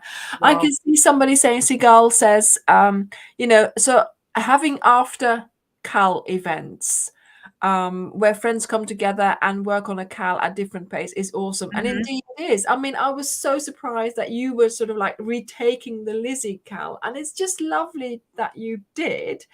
And yes, and this proves the videos are there, the patterns are there. If you want to make it after the event, sort of like after Cal, then yeah, why not get friends together and try and do it? If you have, for instance, if you go to a crochet club locally, you could suggest it there. Maybe we could set a date. Maybe we could do this together. I used to have a crochet club here in the town for a while, and I was always suggesting small projects, so something that they could make on the evening, so it's something that would take like 2 hours, like for example, something like that strawberry bag. The strawberry bag, yeah, that would have been perfect to make. And sometimes I would say to them, look, you need to bring a flower color and a leaf color, or I will bring the yarn, or you need to bring cotton. So I told them what to bring, and then they would arrive, and then it would be like a little surprise what we were making, like a flower or a coaster or something like that. Sometimes I also said, let's make something bigger, so. And then one girl said, why don't we do a Cal together, because I really want to make this blanket. I think it was, what did we start with? I can't remember which one it was that we all said they wanted to make. And I said, okay, that's fine. And she sort of mentioned this in September. And then I thought, okay, that's fine. I will start it now. I'll get, and then I know all the problems, but this was before I had the channel, of course. This was before it was all going, and so then they all got the pattern for, January start, and we did it together. And every week we got together, and how far did you get to there? And yeah, let's do until this row. Yeah, okay, for next time. And and so and we managed to make the whole thing. And also I think we did it a couple of times. I think sunshine and showers we did. They're all different lines, aren't they? So we made that together. Then we also made the Garden State Afghan. We made that one. So the next year we did the squares. So and then one time I remember it was time for us to put all the squares together, and I said, look, I've rented the hall from about 6 o'clock this evening, and you can stay until you've put them, organize them together. We even crocheted them together, or whatever you need to do. So we were at 11 o'clock, we were still there. But I mean, it gave them the opportunity to do it there, lay it on the tables, because of course we had big tables. Visit with each other, help each other out. So it was really nice to do that together, sort of, you egg each other on, don't you? You keep, how much have you done? How much have you done? Oh, no, I haven't done enough. A couple of more rows before Tuesday evening to get together, and it was so lovely to have that. And yeah, COVID put stop to that, because then we weren't allowed to come together anymore. Right. And I think that what you're saying, I had that same feeling that doing this Cal would give me that sense of companionship with other people working on the same project and talking about it and that kind of thing. And then I was also, and I want you to know, I was very conscious of not stepping on your toes with this, because I I tried to contact you, and you know, emails, who knows, off into Mm, outer space. But I thought, okay, and I asked Selena Baca, who runs the American Crochet Association, and I sent her a message and I said, look, I want to do a crochet along of someone else's pattern. Is this okay? Is this a thing? How do I do this legally and appropriately? And she gave me a very simple sentence. She said, you cannot do anything that will take away from 1 minute of someone watching Anya's videos. And I'm like, okay, that really helped clarify things in my mind. So mm, I was very careful to not even say, okay, if you're struggling with this bean stitch, this is how I'm doing it. I never once did that. mm, I always said, if you're struggling with a stitch, go to her video and mm. she shows it very clearly. And I probably say Yeah. 100 times in every one of my videos, go to her video. Here's the link to her video. Mm. Here is her pattern. Here is her website. I'm just playing along with you. So I don't even, I don't think I was very conscious of that, just so you know. Yeah, no, I mean, obviously, I always say, if you can make use of my videos, then I'm more than happy. And I never worry about things like that. Some If you do people it are correctly, very, if you do it correctly, I mean, like you've done, that's perfectly all right. You want to do, you've created a community around that. You've created a Mhm. little group. You're all watching the videos. You all are making it. You're discussing. You're having conversations. You're having update pictures. That's wonderful, and that's what it's for. But with like the wind spinner, Mhm. when I brought that out, like in about a week or so, all the Yes. what do they call it? The copycats came out, Mhm. right? So my Mhm. video was really popular. Everybody started sharing it. Everybody started making it, and then the video. And to be honest, I don't mind that so much. Mhm. But there was this one person. I don't know what her name was now, and it doesn't matter. But she came out with the video. It was identical. She had copied the title, she had copied the description, she had copied everything. Everything was exactly the same. She just made her own video, clearly. Mhm. But the title, the description, and then I Mhm. think, hang on a minute, yes, Yeah, copy that's it, not okay. but everybody else was trying to put, I put a tassel underneath, some put a flower underneath, some used other colors, some used other. So they tried their own take of it, but she did exactly the same. And I Mhm. think that's just Yeah, trying. that's not okay. But of course, then I have YouTube who helps me. Mhm. Because if you bring out a video with exactly the same title as a viral video from whenever, Mhm. then it will not promote it, and she didn't get Right. the views. Yeah. If you do that, it will never be the same. You will Mhm. never overtake that first initial video. Right. Yeah, and I tried, I mean, I was bending over backwards to make sure that I did not step on your toes and to give you full credit for every single stitch. Which I thank Um, you for. Thank you. and oh my gosh, when I saw you comment on my video, Yeah, it was a bingo night for me, and I'm like, ah, you guys, guess what? Guess what? Guess what? I I, was I found out by accident. I don't know who told me now. Was it Dirk who came along, or was it Julie who said, "Hey, somebody's doing a crochet somebody's along with copying your thing. And I was like, "Are they? Are they? Why are they retaking the Lizzie? Oh, this is so exciting!" So I was looking Oh, and good. watching, and I was like, "Right, first watch this." So I was Yes. watching it because I have Making to sure I was admit, being nice. yeah, first of all, I had to make sure you were being nice. And second of all, so many people didn't get what I was trying to achieve. The colors from the film, from No. the Pride and Prejudice.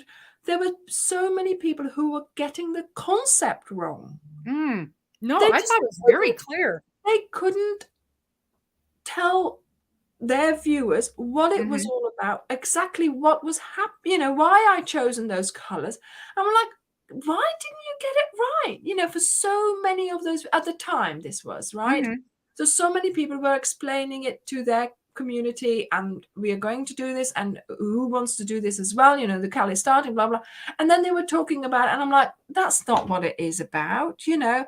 So when I sat there and I was like, yeah, she got that right. Oh, she got that right. Yes, she got this right. Yes, she's got it. So that's why I was so happy, because I thought somebody finally gets it.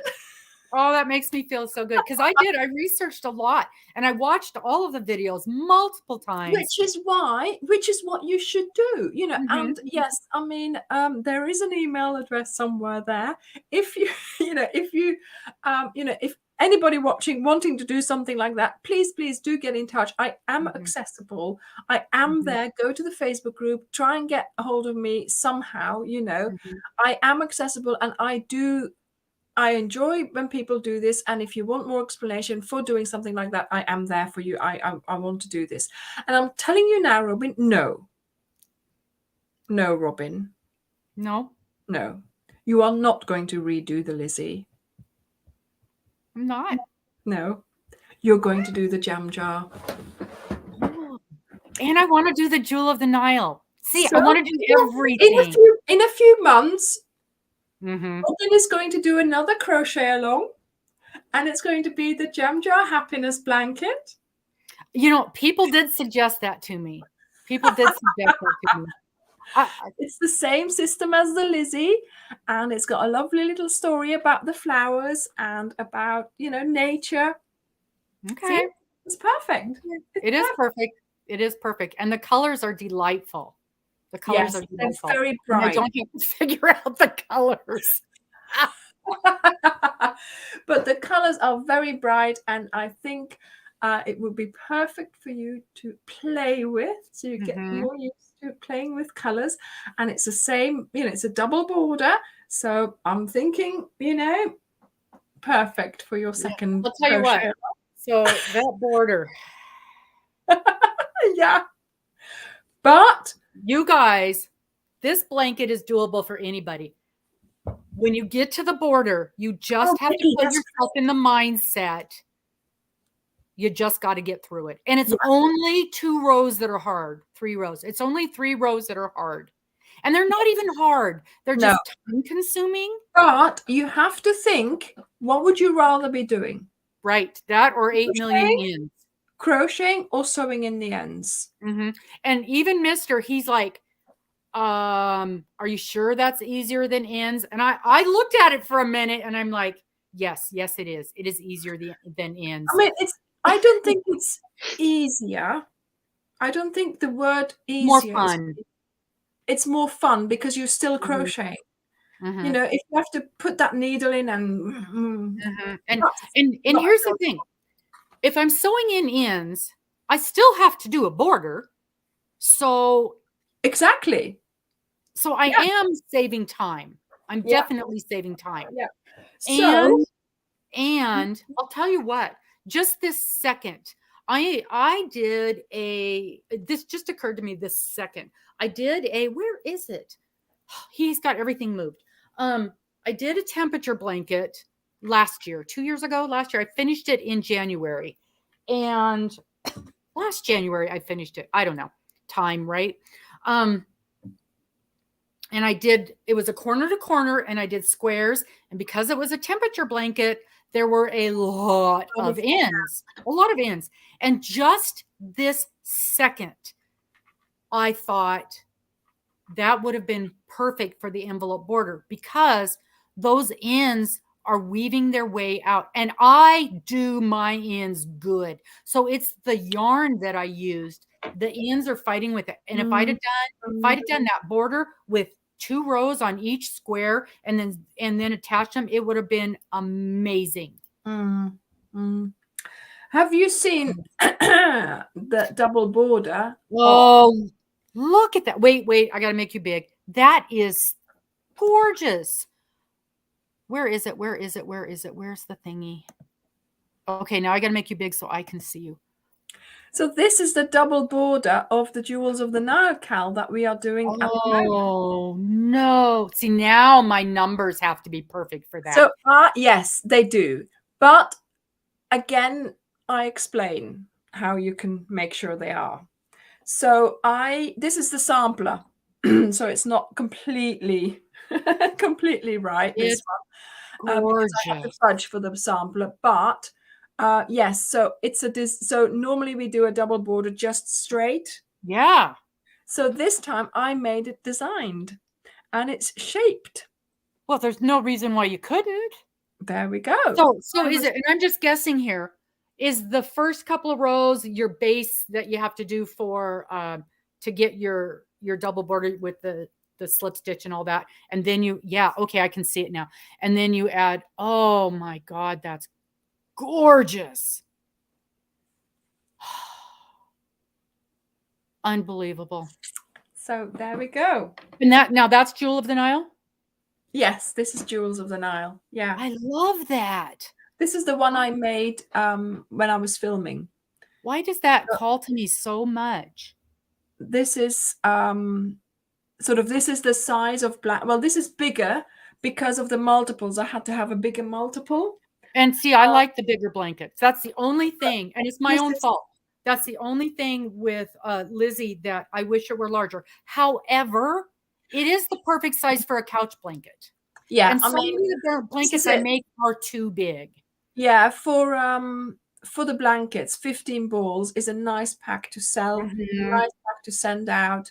It's manageable in the 6 weeks with the 30 rows. Do you see what I mean? Because if you're going to make the blanket wider and bigger, it's going to be so much more work.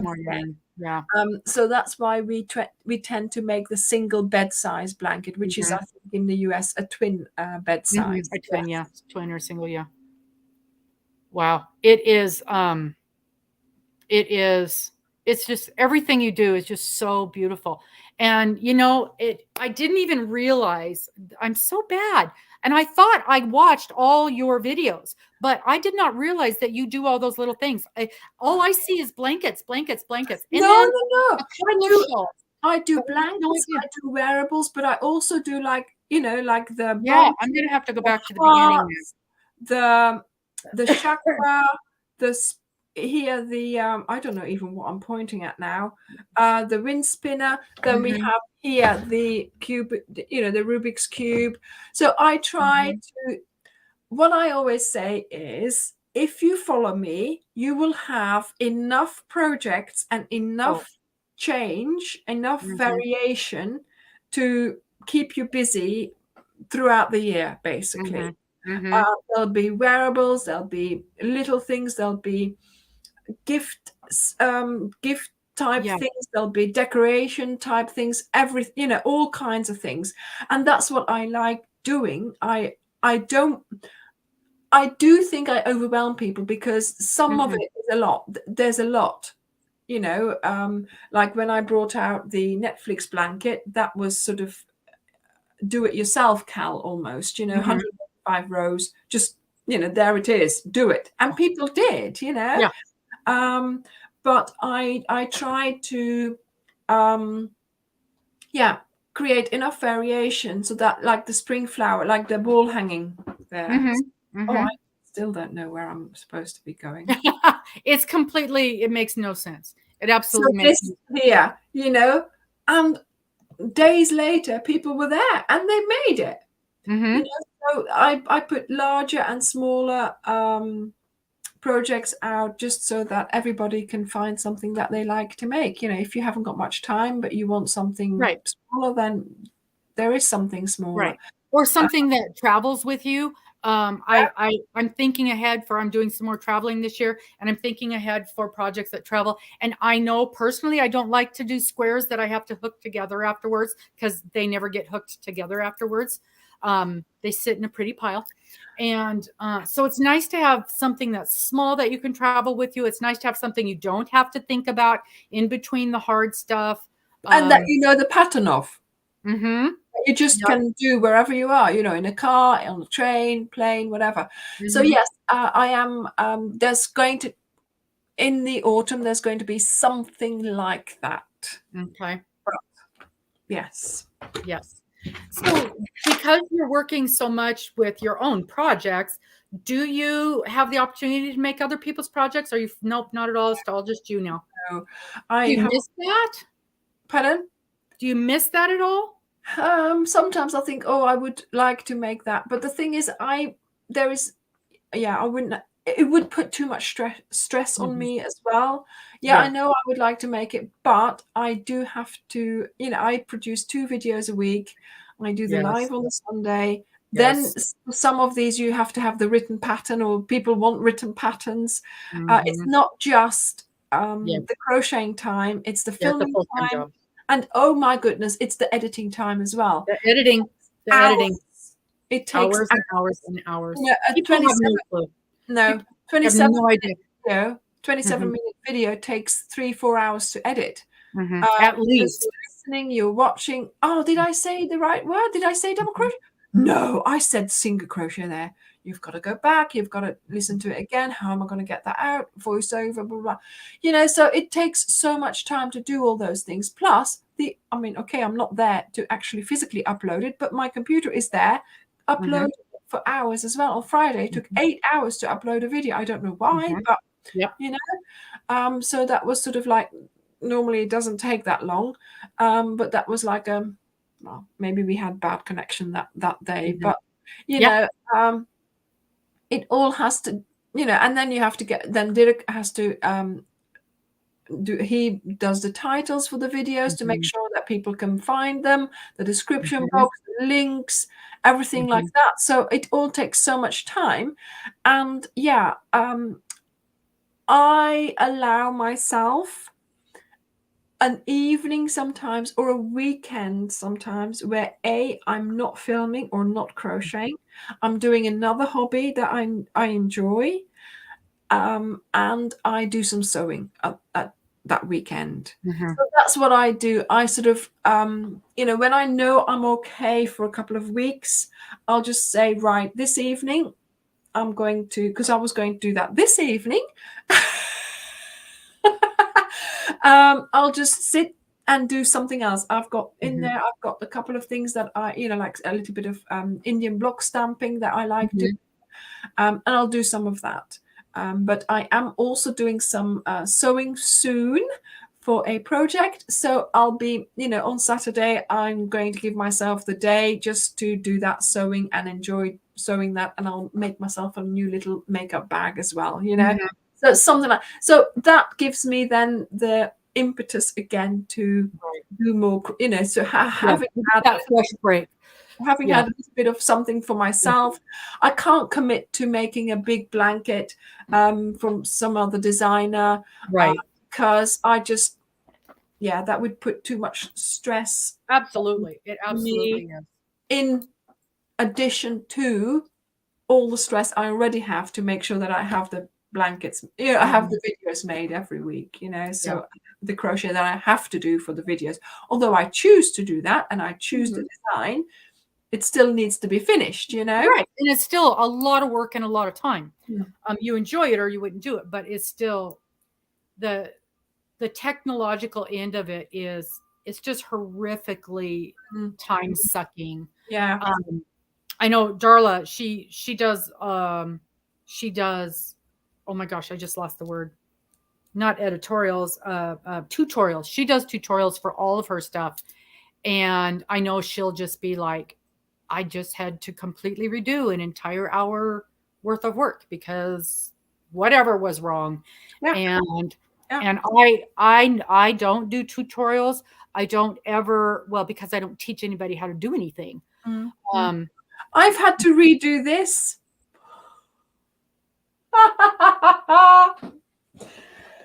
I did it all. I filmed it all. And then I realized I'd done something wrong. So I had to redo it and refilm it. oh no. Ah, So of course it was like week 3 or week 4. So I had to redo this bit to then refilm it. That mm-hmm. bit. And then of Mm-hmm. course you then have to make sure you're using the correct footage. Mm-hmm. But of course, I didn't know I'd done it wrong until I was editing. Oh no. So That's you end funny. up doing so I spent 2 evenings crocheting this again, or one evening Mhm. or 2 evenings, and then I was ready for that row again, and then I did it. But then of course you're thinking they're gonna see it in the rest of because then for Oh the yeah. rest of the week, and Yeah. then I'm thinking I can't be doing that. I cannot think about that. They're not gonna see that. They're not, and it doesn't matter. People I've told I've everybody seen now, so people don't look out for that, please. well, and I have seen people do what was I was looking at a video the other day, and she's like, now you do this, now you do this, now you do this, and then she cut back, and the project on the hook was a complete different set of colors. And I'm like, how did that happen? Mhm. And she never mentioned it. She said, no, sort of just, we're now doing a complete different set of colors. And I was paying attention to the color changes because there wasn't a written pattern. So I was using her video for my color changes. And that was a problem. Yeah. So yeah, either I do the complete different color, but I do it from the beginning, Mm-hmm. or what I do as well, I did it with this because this is a variegated yarn. I think I showed it in a non-variegated, Mm-hmm. so it would be easier for the tutorial Just for to people see. to see. Yes. Because Yeah. otherwise, if you're doing it with a variegated and they're not using the same variegated and it looks different, so that's Mm-hmm. why I thought I would do it for simply. Right. But Well, what I also do, Fran just mentioned, I do lookbooks. yeah. And that is actually a video where I don't have to do my crochet because Mm-hmm. it's already been made. Right. I like to put, like, for example, for this shawl, I like to put some footage where I'm wearing it, where I show you how to wear it. Um, I like to put that in there. So I'm filming that anyway. So I might as well film a little bit more, then Mm-hmm. put it together in a video, put some music under it, and release it as a proper 10 or 12-minute video. Right. But again, I might not need to sit there and crochet for that particular video, but it Mm-hmm. takes hours to put that together. Hours. Yeah. Because I want to make it a little bit interesting. I want to Mm-hmm. do a little jump, and then I'm wearing it. All the Mm-hmm. little things Yeah. that you. Yeah. Yeah. Yeah. Mm-hmm. And I've just come up with another nice little thing. So the next time we're going to be filming something, I'll be trying that out. And Mm-hmm.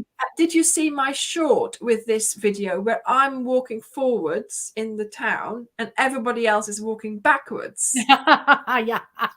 But of course, you have to do it. You have to think about this in Yeah. advance. And you have to have the ability to do those things, which I do not do.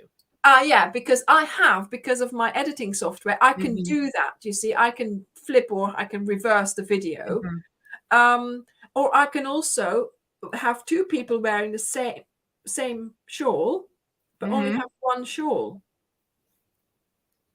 Oh, because you can put them Because I can together. put two pieces of Mm-hmm. footage together this way or Mm-hmm. this way, So with the Daisy cardigan, both Bridget and I were wearing the same cardigans at one point because I just put the footage together. Yeah. Mm-hmm. So that's, sort of that part of editing is a whole new hobby for me. It's a Whole new world. Sure. and I love doing the editing and I really enjoy learning new things in that, but it takes time. Takes time. Well, and that's what I was saying. Time. When I got my Galaxy phone, the reason I bought it was because I could quickly edit a video. And I still have not figured out with my Apple phone how to do these 2 or 3 very simple things that I was over the moon to be able to do with my Galaxy. And it is pause while I'm videoing. You can't do that on the Apple. If you stop it, the video's done. You can't just pause it and start it again. Mm-hmm. And I can, so without having to do any rigmarole, I can pause a video. I can pick 5 or 6 or 8 clips and stills and boom, boom, boom, put them together, rearrange the order, and I can do a fade from one to the other. That's the extent of my editing abilities. Hang on a minute. You can do all that in iPhone, in I iMovie. cannot figure out how. Yes, you can. And what is it that you use to do it with? Yeah, but now I used to use iMovie. Now I use Final Cut Pro. Final Cut Pro, right. So it's a different, but with the Galaxy phone, I literally can just pick up the phone and do those things. It's just, you push this button. You don't even have to push a button to be able to pause it. It's just it's recording, pause, you got pause or stop. That is such a simple thing. I don't know why you can't do that on the iPhone. Do you do during when you're recording or after? Yeah, I can pause while I'm recording and then start it up again.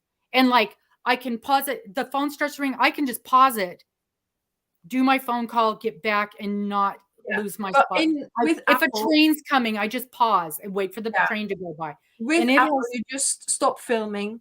Then you go to iMovie and you slide them all in there after one another. I don't have to do that with Galaxy. And you can fade, you can extend them, you can see what you've been talking, you can take the words, you can delete words, you can take them out. You can be able to do that.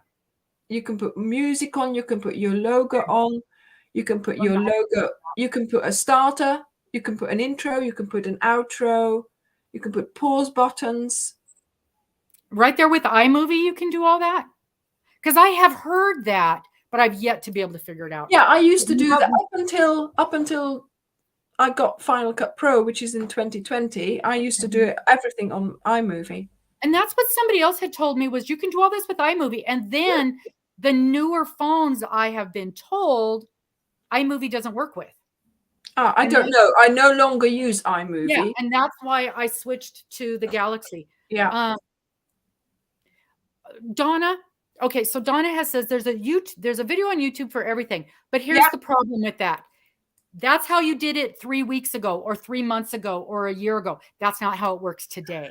Yeah, but very often that's the problem that I find with how-to videos. It will give you an idea though, because every time with Final Cut Pro, every time I want to do something and I don't know how to, and I'm thinking, no, Anja, do not try and find it. Just go to YouTube, type it in, and you'll find some inkling of what you need to do. And like you said, it might be an older video or it might be a more recent video, but even so, I've always found what I needed to be able to do that mask, or to be able to, make it rain, or whatever I wanted to do. But also I have spent so many hours on the phone with Apple support. And they have actually shown me where the user manual is in Final Cut Pro. Yeah, because God forbid they should give you a user manual for anything. There is, but you can't, it's so clear where it is, but you do not press it on there because you think you can't press it, but there is, and there's a huge, it's there, it's all there. So they told me where it is, and now I'm like, okay, I'll just go and have a look in the user manual. Oh, good. Yeah, it's like, I do. We figure things out eventually. And like I was saying, okay, for instance, in order to, with these lives, with StreamYard lives, there is a way to block words. Obviously, there's certain words that we don't want commenters using. And I used to be able to go boom, boom, boom, boom. Well, it's not like that anymore. They have changed it now. Oh, yeah. And I have researched it. I have searched YouTube. I have searched on the website. I can't find it. And so what I end up doing is going to another creator and going, how do I do this? And they're like, oh, yeah, they changed it, but I figured it out. And I shouldn't have to do that. No, I know. Yeah, they change things, and it's not always logical. But there you go. These things are sent to try us, I tell you. Yes, they are. And thank goodness for the community we have, because so, when I get caught on a stitch, I know that I can send an email to Anja, and she's going to go, okay, it's not a bean stitch, it's a puff stitch, and this is how you do it. So, and there's always somebody that can show you how to do those things. And I also know there's 5 or 6 of my YouTube people who are techie that I can go to help me with that stuff. Donna just said, just add the year we're in at the end of the search. Okay. So that will get you the most recent video. The most recent, yeah. Yeah. I mean, Once a bean, always a bean. She's never going to let you live that down, is she? No, she isn't. Absolutely never. I think the first thing she said when we were starting to test again, is there beans? I said, no, there isn't. And then we got to a week and she's, I believe these are called beans. I said, no, they're not. They're called puffs. AJ's personal touch. She's one of the ones that go, AJ, how do I do this? I can't figure this out. She's really good with the techie stuff too. And she's also, AJ is also I'm going to say it wrong, AJ. She's a technical for patterns. She's a technical pattern tester, not tester. She will help you write the technical end of patterns, the diagrams and all the doohickeys. That's what she does. So if you ever find yourself in a bind and need that stuff taken care of, AJ's your gal. Technical editor. Thank you, AJ. You knew I was going to say it wrong. Yeah, still complaining about the beans. Yep. Yeah. So yeah, and that's one of the things, like you're saying, when you write a pattern, you don't just write a pattern. You have to write it. It has to be tech edited. It has to be tested. You got to fix. You have to be counting. And I'm a pattern reader. I like a stitch count at the end of my row because, and you do this. That's often the easiest way to tell that you've messed something up. Yeah. My count is off. Is this important? No, I'll just add another double crochet, or I'll double crochet 2 together on the next row. But if it's some kind of something where a multiple is important, right now that it might not have messed this up, but 3 rows later, you're going to have a nightmare. Fix it now.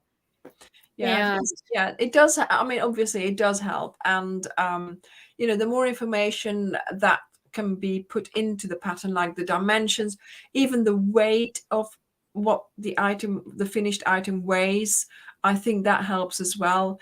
So you know how much yarn you need. So for wearables, I always try to just make them like not one size fit all, but I try to make them in such a way that they are easily adapted to your own size. Mm-hmm.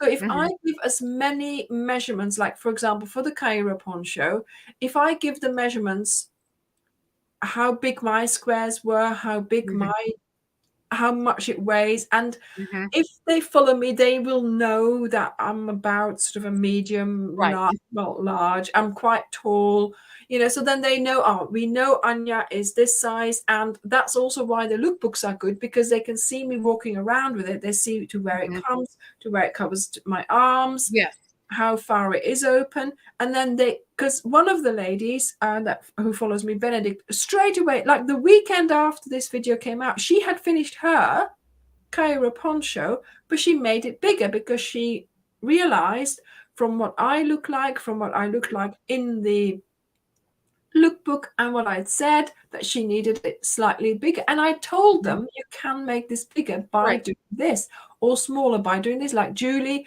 she's tiny. She will have had to make, if she would have made it, she would have had to make the squares smaller. So I know, but I don't do sizes. I give you the instructions on how to do it. As long as you tell us how. You know what? I looked at a pattern yesterday. I was so angry. It was a beautiful sweater pattern. And I'm still very, very simple with my wearables. Miss Darla, who is on here, she, in fact, on my live with Darla, she had just created a sweater and named it My First Top because I had never made one. We named it together and it was My First Top. And it came out perfectly. But she's another one that doesn't do sizes. She's like, okay, try it on now. Measure this. Make it this big. It on. Make it bigger. How do you do that when you're making it for someone else? You just have to ask for measurements. So I'm making a summer top for my daughter. So I just send her a message saying, right, I want measurements. And I did that with my grandson. From that to that, round the boobies. Yep. And I told my grandson, I said, take a sweater that you love the way it fits, lay it on the bed and give me these measurements. And if you want the sleeve a little shorter, tell me now. If you want the length in the body a little longer, tell me now. If you don't like that drop shoulder, too bad, because I don't know how to fix that. I now have Charlotte, and Mhm. oh my goodness, she's so handy to have. So I'm thinking, well, she's not my size. I'm Mhm. thinking she's my size. Mhm. She looks your size. Mhm. I've already improved her, her Mhm. boobs. Mhm. But I'm thinking she's more my daughter's size. So I'm Oh. going to, I'm trying to get her measurements because, kids takes ages before they Yeah. text you back, don't they? Right. Right. Once I have the sizes, I'm going to measure and see how they tally up with Charlotte, and then Yeah. I know, Then and you've then got a I can model. make my Mhm. I'm making her a poncho, I'm making her a top, I'm making her all kinds of things which she will model and which will come out during the summer. And so if Charlotte is the perfect model for that, then that's perfect, because then I can make it. It'll be just big enough for me to show off or whatever I need to do with it, but it'll be perfect for Charlotte and for my daughter. So Mhm. I'll Yeah, be able that to is wear it maybe nice. during a live just to show it off, but then I'll give it to my daughter to have after she has done all the modeling for the lookbooks Of for it. course. Of course. Of course. I know that I still am afraid of wearables, even though my first try with Darla's worked out very, very well, and mine and hers do not look the same, because at some point she said to do this and I did that, but it still looks great and I still love it. And that's also, you were talking about that. Forgive yourself and enjoy the process. Mm, If mm. you end up with a sweater, great. You ended up with a sweater. Who cares if it's not exactly the same? Um, I mean, but I've made a dress before, a crochet dress before. So I started with the size 14 because, I need it at the top. mhm, And then I mhm. thought, I'm not going to continue with the size No, because 14 it would be because then way it'll too be too big big for for me. you. So Uh-huh. then I continued just underneath, where it needed to be that little bit wider, Yeah, in the yeah. size 12, and the dress fits perfect. Mhm. Yep. So, And even if, okay, yeah. so Queenscraft, Bridget just popped in. Bridget has me knitting socks. Okay, I did all the things. I did the measurements. I did the thing. I did the thing. And everything said to cast on this many stitches. And this thing is freaking huge. It is huge. Okay, so Mister's going to end up with these beautiful lavender socks, and he will wear them, and he will proudly tell everybody that I made them for him. But in my brain, I'm like, okay, it's a learning experience. I'm learning the process of the Yeah. sock. And if I have to tear it out, it's not the first time I've tore something out and started Oh, over. And so a lot of times, even if this isn't right, I've learned, even yeah. though the pattern says this, I've got to do that. And even though the instructions say this, I have to do it differently. Mhm. Yeah, And I so, tend to, when you have to make two of something, I tend to find that very hard.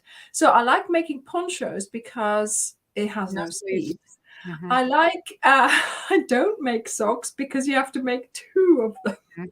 Gloves are a problem as well, Yeah. but I make one and then I film one. So you've got the two. Oh, there you go. Yeah. See? There you So go. I find ways of getting around that. But yes, Mhm, sometimes when you have to, like, I am wanting to make my daughter a sweatshirt, mhm. but yeah, making that second sleeve, oh my goodness, that is And I that's wondered, the I worst wondered, thing.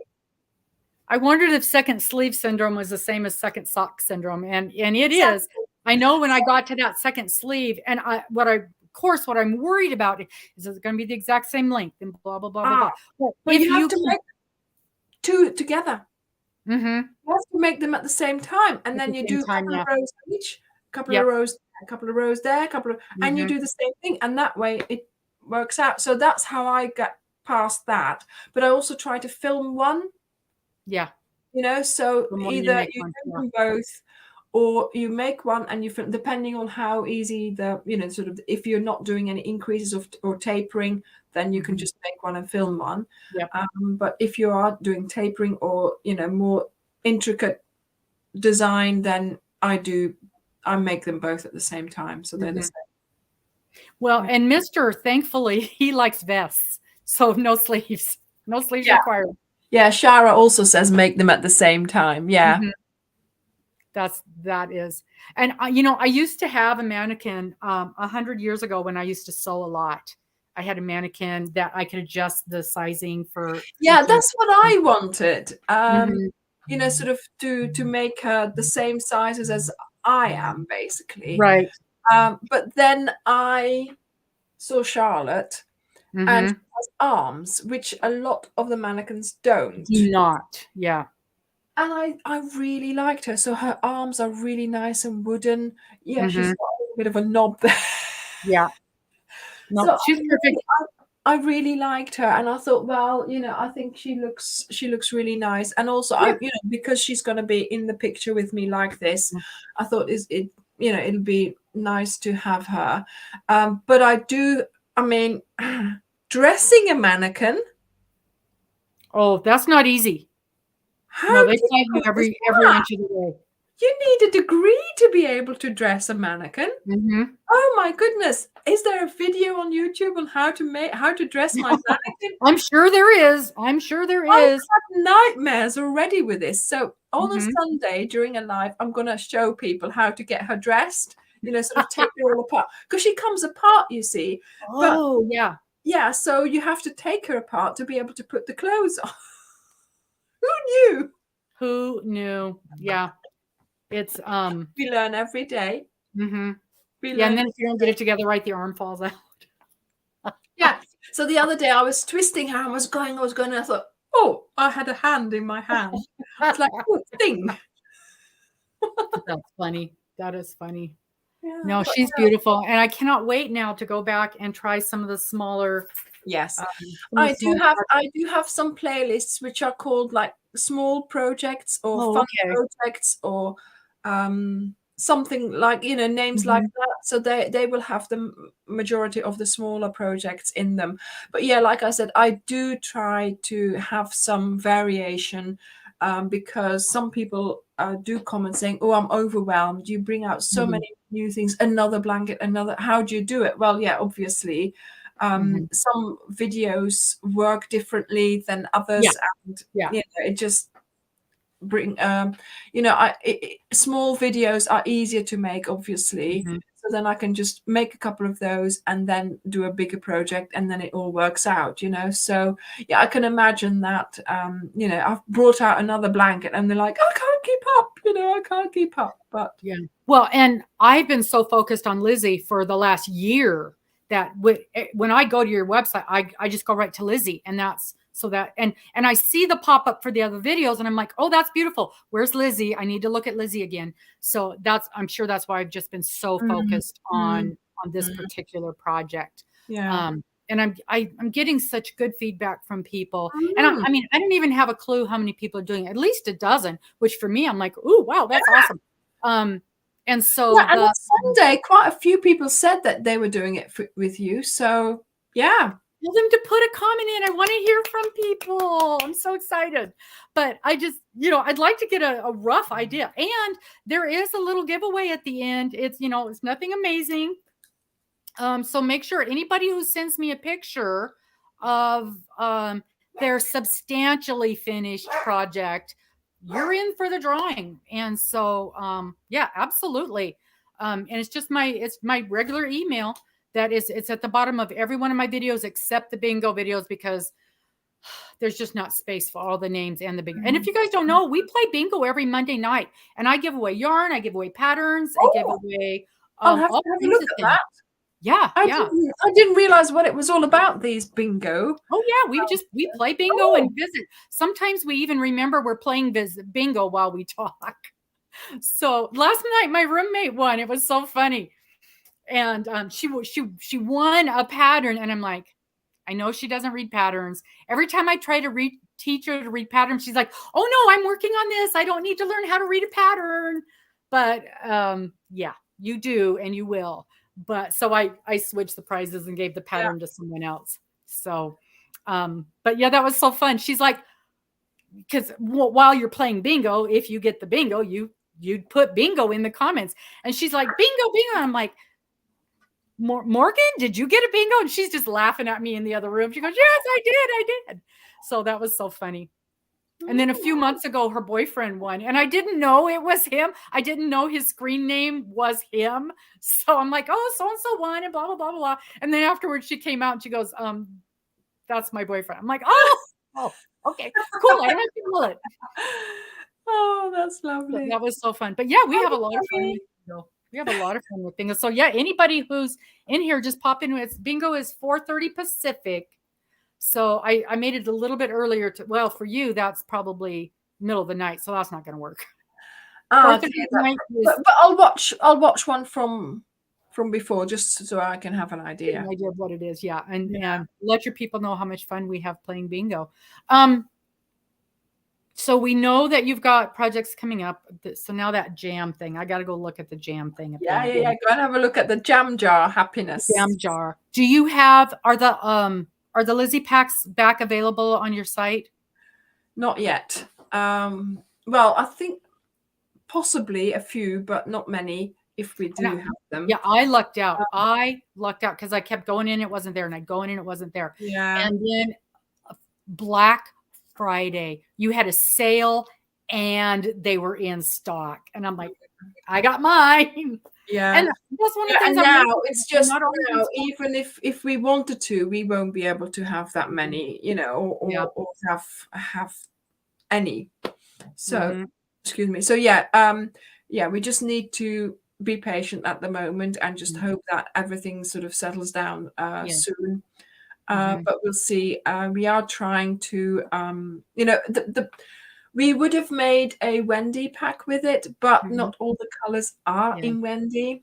And I love the Wendy yarn. It is so beautiful. So Wendy yarn is a great alternative, but of course these ones were chosen before we sold Wendy, and Wendy has a more restricted range of colors. So we are bringing out a new pack on Sunday with Wendy colors, which we have all in stock. So we'll have a new pack coming out soon, just so, because we have nothing else basically that we can, even we're also waiting on a couple of colors for the Jewels of the Nile, so hopefully those will come in soon as well.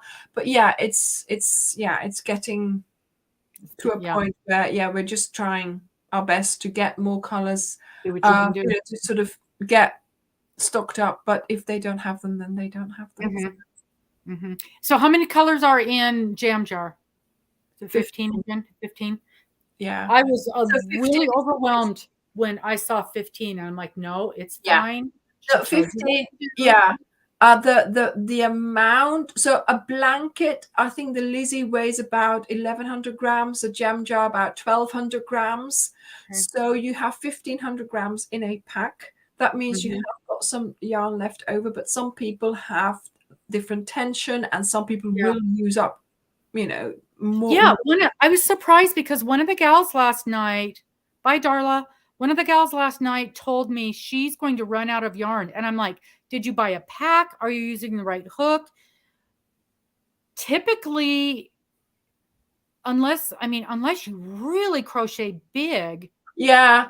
My testers all use, quite a few use a different hook. So we have a 3.5, we have a 4, we have a 5. She used a 4.5. So I use a 3. So she would have used more yarn. But normally you should have, none of my testers have actually run out of yarn. So you should have enough. But something like the Lizzie, it's easy to just put another color in that you do have left over of. And for any substitutions, or for, just look at the picture of the blanket and see which color they are using for the border. And keep those colors in mind, or substitute the ones for the border colors that you want to use, or keep them separate or something like that. And then, because like for the Jewels of the Nile, you'll notice that there's a lot of color left of 4 balls, which are separate, which I haven't used too much of during the blanket because I needed for the border for the border. Yeah. The So border is a yarn eater. That is for sure. So you need to take that into account, but you can always, if you have a ball that you think, they're not using those for the border, but this one has got a little bit more left over, I'll do this row in this color, Yes. and nobody is going to know any, nobody's going to be You know any the difference. Because again, the crochet police do not show up at your door, thankfully. Yeah. Again, yeah, it's and nobody is going to. Nobody, not even if you have a friend coming over, she's not going to say, "Oh, that color's not right." Not even if you have a crochet friend that comes over. Say, no, I wouldn't even know. And I've spent a lot of time with this thing. I would not know. And in fact, I mixed up my colors on one. I grabbed the wrong color. So the next one, I just used the correct color. So yeah. So like, it's going to ruin it. I couldn't even tell you now which one it was. I mean, or even if you, skipping a row is different because you'll notice with the stitch, that as well helps because you're doing the 5 rows. If you've done the 5 rows, then now I'm doing these again, so the little system helps you for not skipping those stitches. But choose the wrong, it doesn't matter. Like in the jam jar, because this is Wendy, and some of the Wendy colors have the same name as a Starcraft color, but they're a different color. But they're a different color. So one of the testers was using the wrong color brown, but she said, well, that's the way it is. And I'm like, yeah, okay, that's fine, because obviously it's in the blanket anyway, so you might as well just swap them around. So it doesn't matter. You've used the color, you've used the stitch. Yes, that's what Julie says. Substituting a color makes your personal, makes a unique blanket. My grandma just, used to do that as well. On the blanket that I have under there, I don't think that you can see. She ran out of yarn, and she for like 15 stitches or so, she's used a different color pink. But it's lovely that she's done that, because I can tell this is what she used to do. So makes it unique. Do you typically use DK? Yes, here in the UK we typically use DK. The worsted or the Aran weight is not one that we use for blankets as such. We tend to use maybe sweatshirts or So I don't have much DK yarn because I tend to the worsted. Yes, indeed, Julie. It was koala and mocha. No, that's right. You're used to using Aran or worsted. So we do have the Starcraft range in Aran on our website now. So there's about 55 colors. They don't have the 100 colors, but there's about 55 colors, and that is thicker. So if you wanted to, you could try and make a blanket in that. But and yes, Karen has done a blanket in that, which came out a couple of weeks ago, the carnival blanket, but it is thicker. So you have to do less stitches and less rows because your stitch is bigger. And well, I'll tell you what, Miss Dana, I don't know if she's still on here because she's working. She works while we talk. Miss Dana did her Lizzie in worsted, and it's huge. I think she said it's going to end up being 7 feet by 9 feet, something like that. And I'm like, oh, perfect. But it is huge. And I was surprised that it made that much of a difference. But it does. Who was it? When was it again? When we did the Ode to Anna, that was one of my first cals, and I did that in one color just to keep things simple. This was when I wasn't selling yarn yet, and somebody did this. So I said to buy 15 balls. Oh no, I said to buy 11 balls, because of course when you're using one color you use less, because you can go to the end of the ball. And she bought 11 balls, started the blanket just like everybody else, and it turned out that it was Aran yarn. She had bought the wrong label. The blanket was huge, and after about her 10 balls, she only was like halfway through the blanket, and she used up all her yarn. She was like, what am I doing wrong? But of course we didn't figure out that it was Aran until she finally showed the label. I said, look, it says Aran. It's a completely, oh my goodness. Is that what she said? Yeah, now I'm going to have to get more, aren't I? Because of course you want to finish. Yeah, you're halfway through. Yeah. But I made a Aran blanket for my son, and indeed I only got half. So I bought the pack of a colorway in Aran, started the blanket, only got halfway, had to buy a second pack, so I had like 30 balls in this blanket. But he still has the blanket, and it's taller than him, and he's quite tall. He's taller than me, so that's nice. It's nice to know that he still uses the blanket, or it's still around. Let's put it that way. Yeah. But, it was huge. Towards the end, I had to roll it, work on it, even work on it. Yeah, because they're so big. Reposition the sausage. It was manic, and in the end, it was absolutely wonderful. Ah, yes, the purple haze for that blanket. Yes. Yeah, so a lot of people are, sort of the purple one, sort of the one color is going, sort of the one sort of color variation is nice for one of those blankets, isn't it? Yeah. Okay, so Janice said she made hers bigger and she still had enough yarn. So I was really sorry. I wondered if she said she didn't buy a pack, but she picked out the colors from Wool Warehouse because yours wasn't available at the time. But purple haze, that sounds wonderful. Hi, Becky. Yes, Cheryl.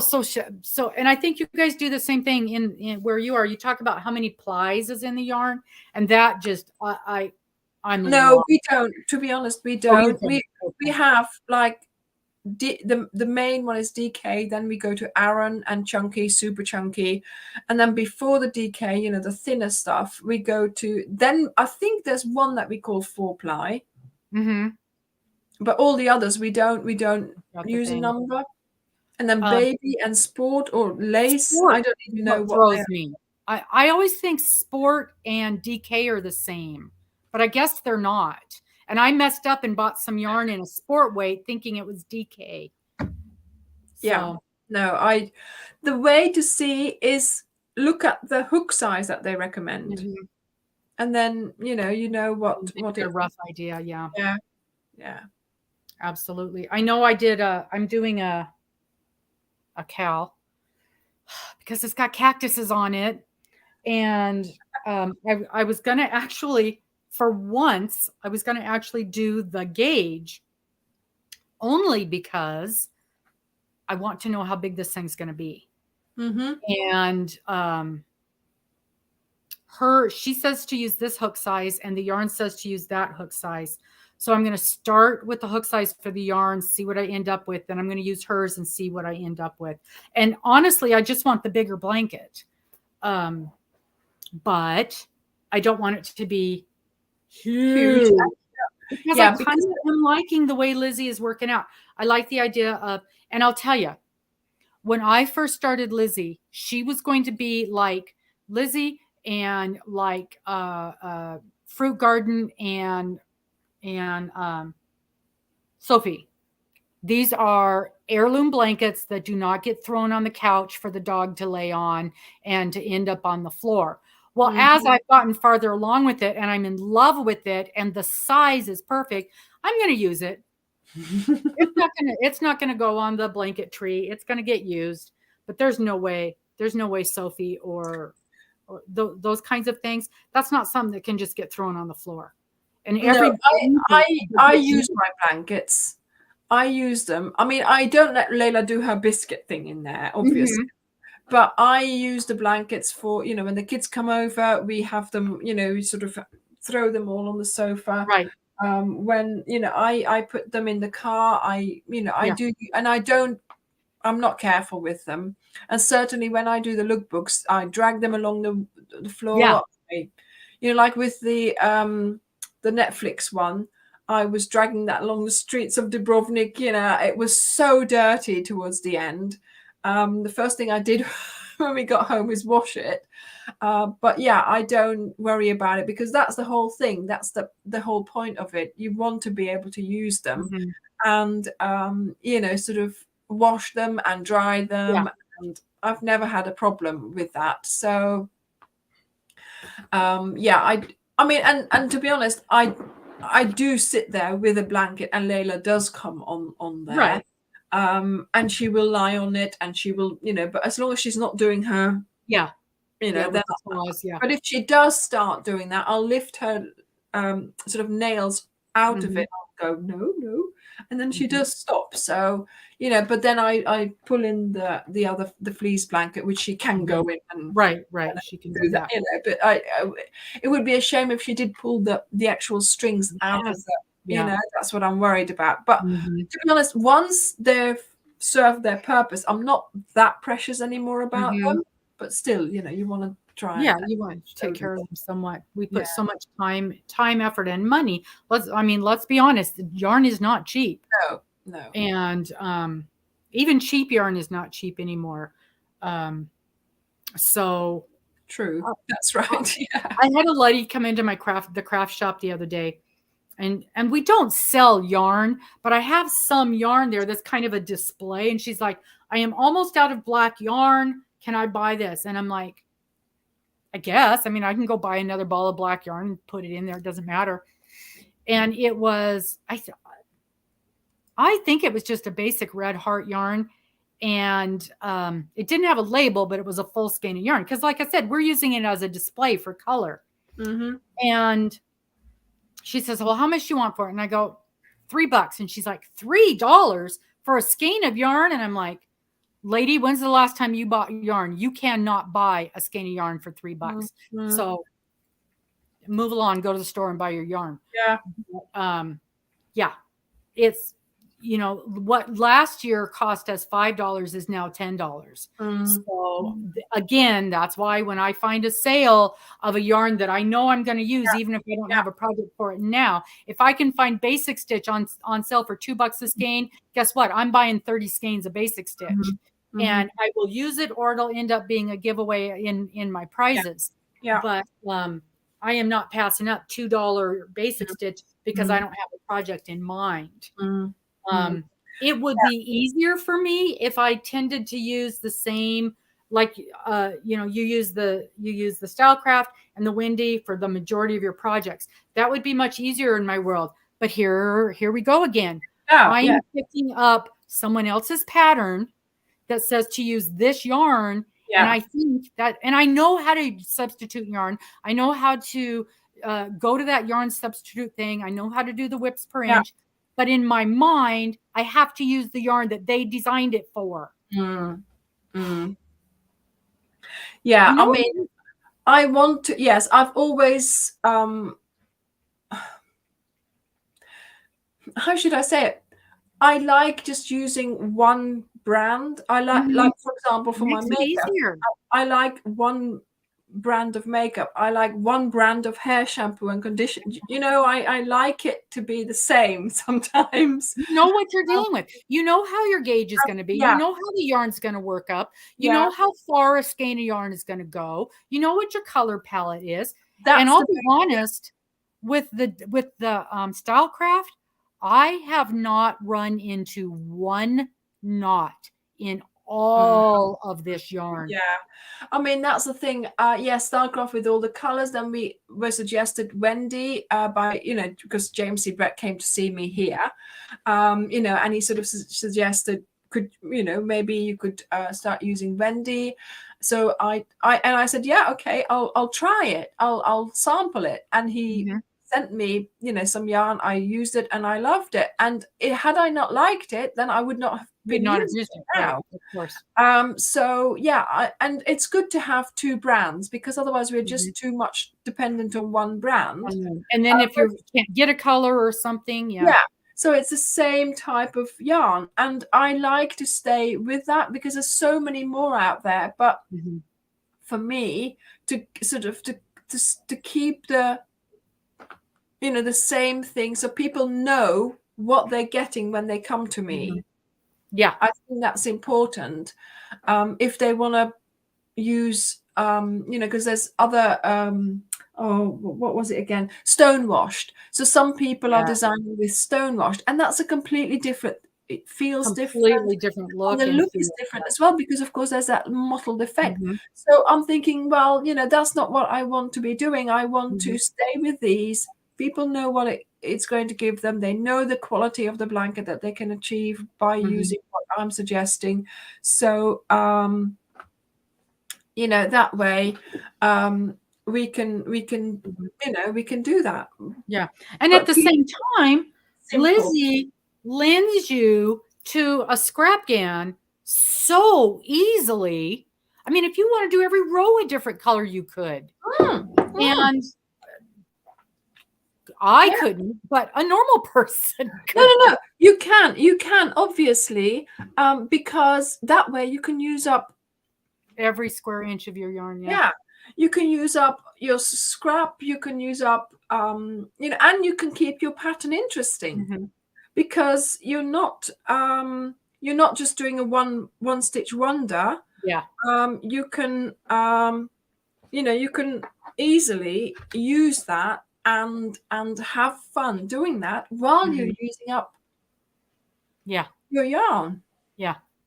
And one thing that hurts my brain is, and I know people do them, and I've seen projects and they're beautiful, but it's the mandala yarns, the mandala cake yarns, where you've got a long strand of one color and then it drastically changes to a different color. Like the ombres don't bother me, where you can see the fade. I'm fine with that, but it's green, green, green, purple.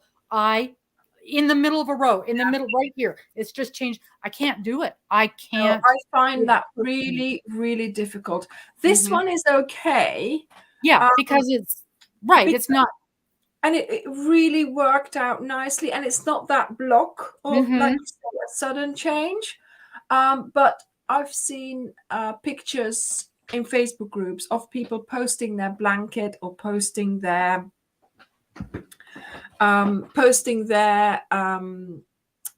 sweatshirt, Mhm. and it's done the thing really nicely, and then all of a sudden it's Mhm. it's like a block of color, so the same color came back at that same time. Oh my Yeah. goodness, and it just ruins the whole look. So Yeah. that's why I'm so careful with Mhm. um Yeah. you know with with something like that, with a Yeah. variegated yarn, because this is fine and this worked out Yeah. okay. Yeah. But that person, oh, and I really felt for that person. And It was some people, it doesn't bother them at all. My roommate, she has no problem with that. The brighter the color, the wilder the design, she's all for it. Can't do Chris. it. I can't do Yeah, it. no, no. But this one, it's self-striping, but look, they just work out Yeah, it perfectly. And I works mean, out. yeah, and It's working out. this is just a skein of yarn that you just go. And I don't know how is this physically possible, but that you end up, and it doesn't matter how big you make it, you still end up with the beautiful stripes. That's unbelievable. And That's pooling, isn't it? That's is correct. that what That's the pooling correct is? thing. Yeah. Yeah, and That then yeah, there used to be that and I've pooling changed yarn. colors 3 times. I mean, not changed colors. I've done my little add-on, and I saw a YouTube video of a lady making this, Oh, working with this yarn, and she said, one of the things you need to make sure to do is when you get to the end of your thing, start your next yarn, find that that color. And I'm color. like, and then I was worried that the rowage wasn't going to work out. Worked out fine. Yeah, yeah. Yeah. Yeah, Chris is saying, yeah, I think Derek is cooking the dinner. I can hear Yeah. it. Don't worry, darlings, I am going to be fed tonight. I'm sorry. Oh my gosh. Oh, dear. We've been talking for 3 hours. I know. I just noticed that as well. When Oh, I saw that message saying dinner, and I'm like, wait a minute, what do you mean dinner? I am so sorry. I have just been having the most wonderful Do you know, and time. I can't, in my life, I can see really clearly the time, but I only sort of noticed it where it was just now. I couldn't see. Mhm.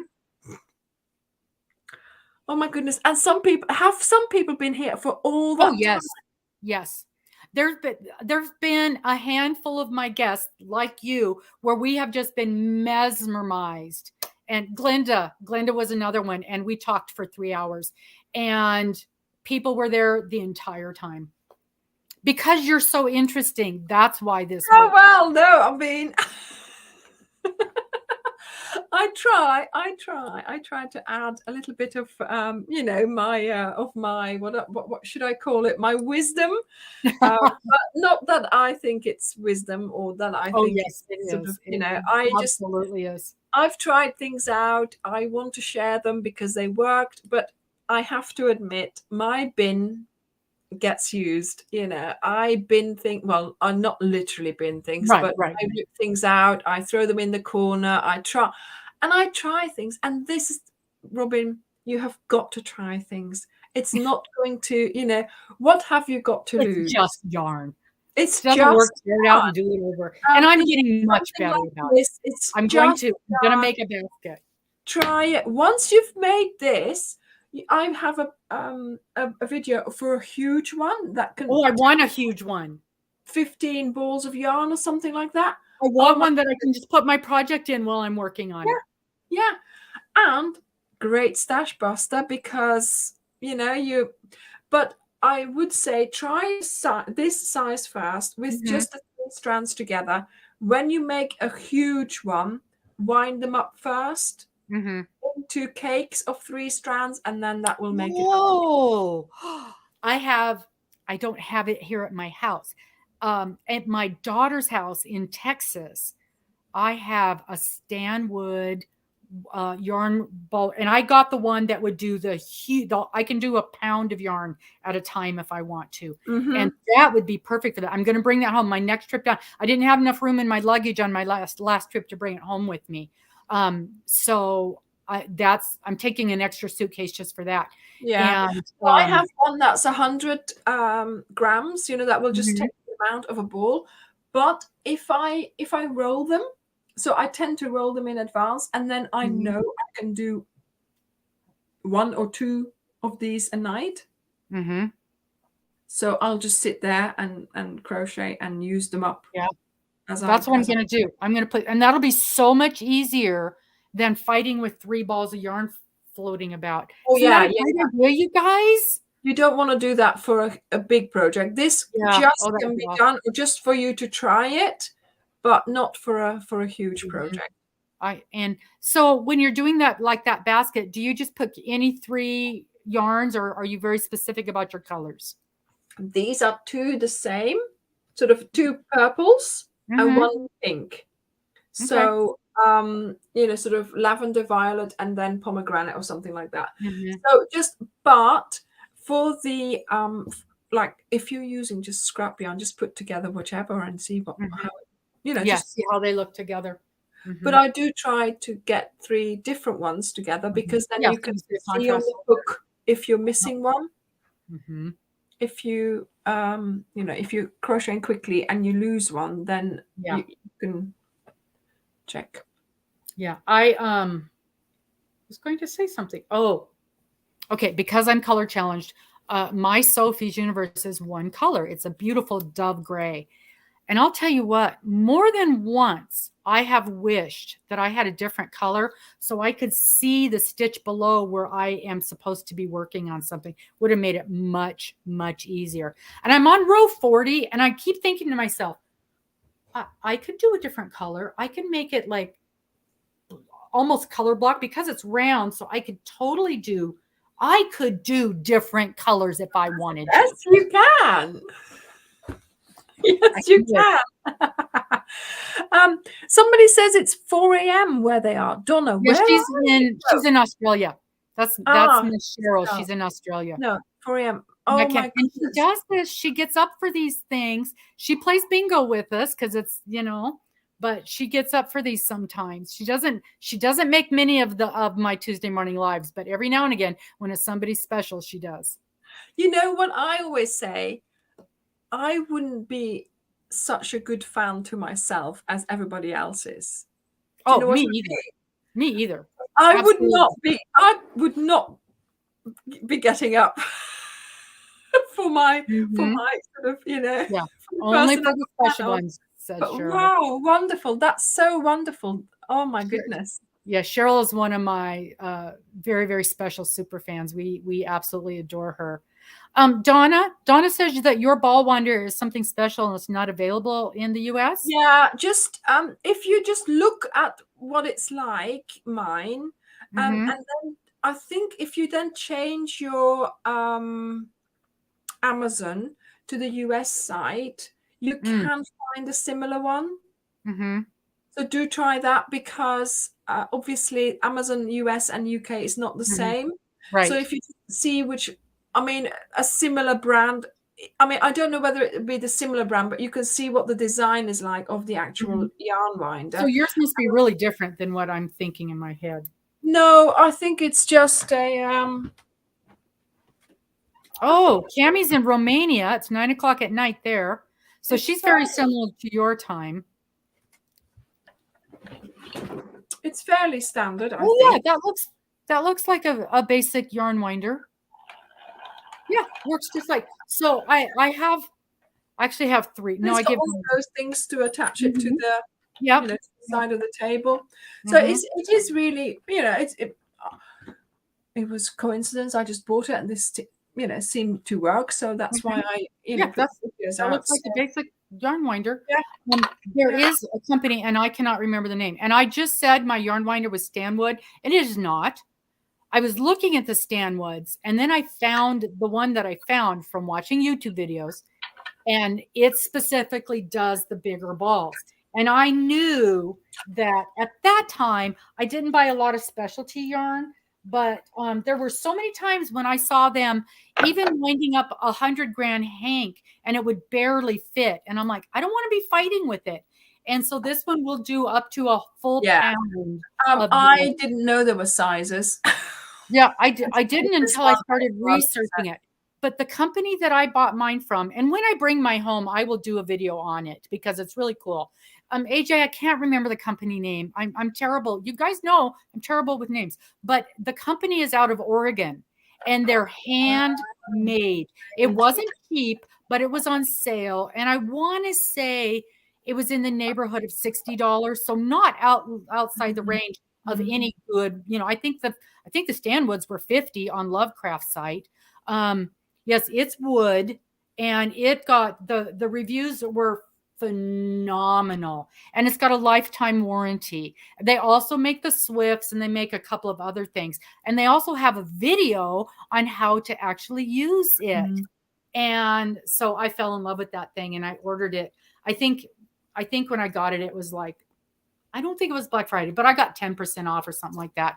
And it was enough to, cover the shipping or whatever. So I don't even have it here yet. I did get to hold it in my little hand and look at it the last time I went to my daughter's, but I haven't used it yet. And I have used my smaller one, and the yarn fell off and it was too big. And I'm like, I'm not going to fight with this.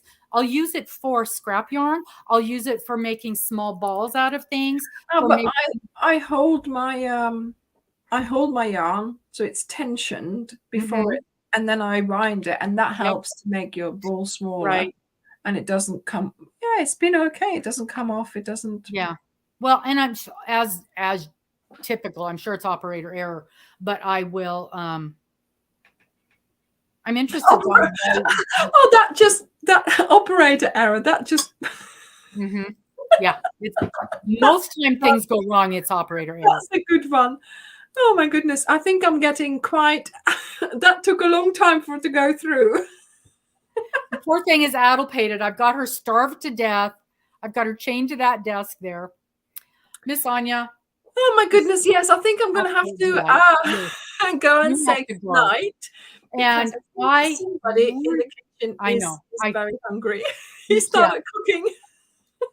I really, really hope that you'll join us again, and perhaps when we're ready to do the jam jar one. Yes. Yeah. You'll have to just get in touch and see what we can come up with for the jam jar, how we can, how you can do it, and what we can come up with together. And then, It'll be fun. That will be great if if you did that with the community that you've now created. It's there. It's all there. It's all resources that you can use. So, yep, that'll be good. That'll be good. Thank you guys so very, and I do this every time when I pretend it's like I'm reading the chat, so I'm talking to you. So thank you very, very much. Those of you who joined us, came in and out, stayed this whole time. One lady said she got her ironing done, so life is good. Wow, fabulous. That's great. Weave in our ends. We got to do something while we weave in the ends. So this has just been fantastic. I cannot thank you guys enough. And I hope I'll see some of you guys at bingo. Hang on for just 1 second, Anja. And thank you guys ever so much. Cheryl, you can go to bed now. Bye-bye. Bye. Poor thing. Let's get Alpha here and go over here and push the button and push the button.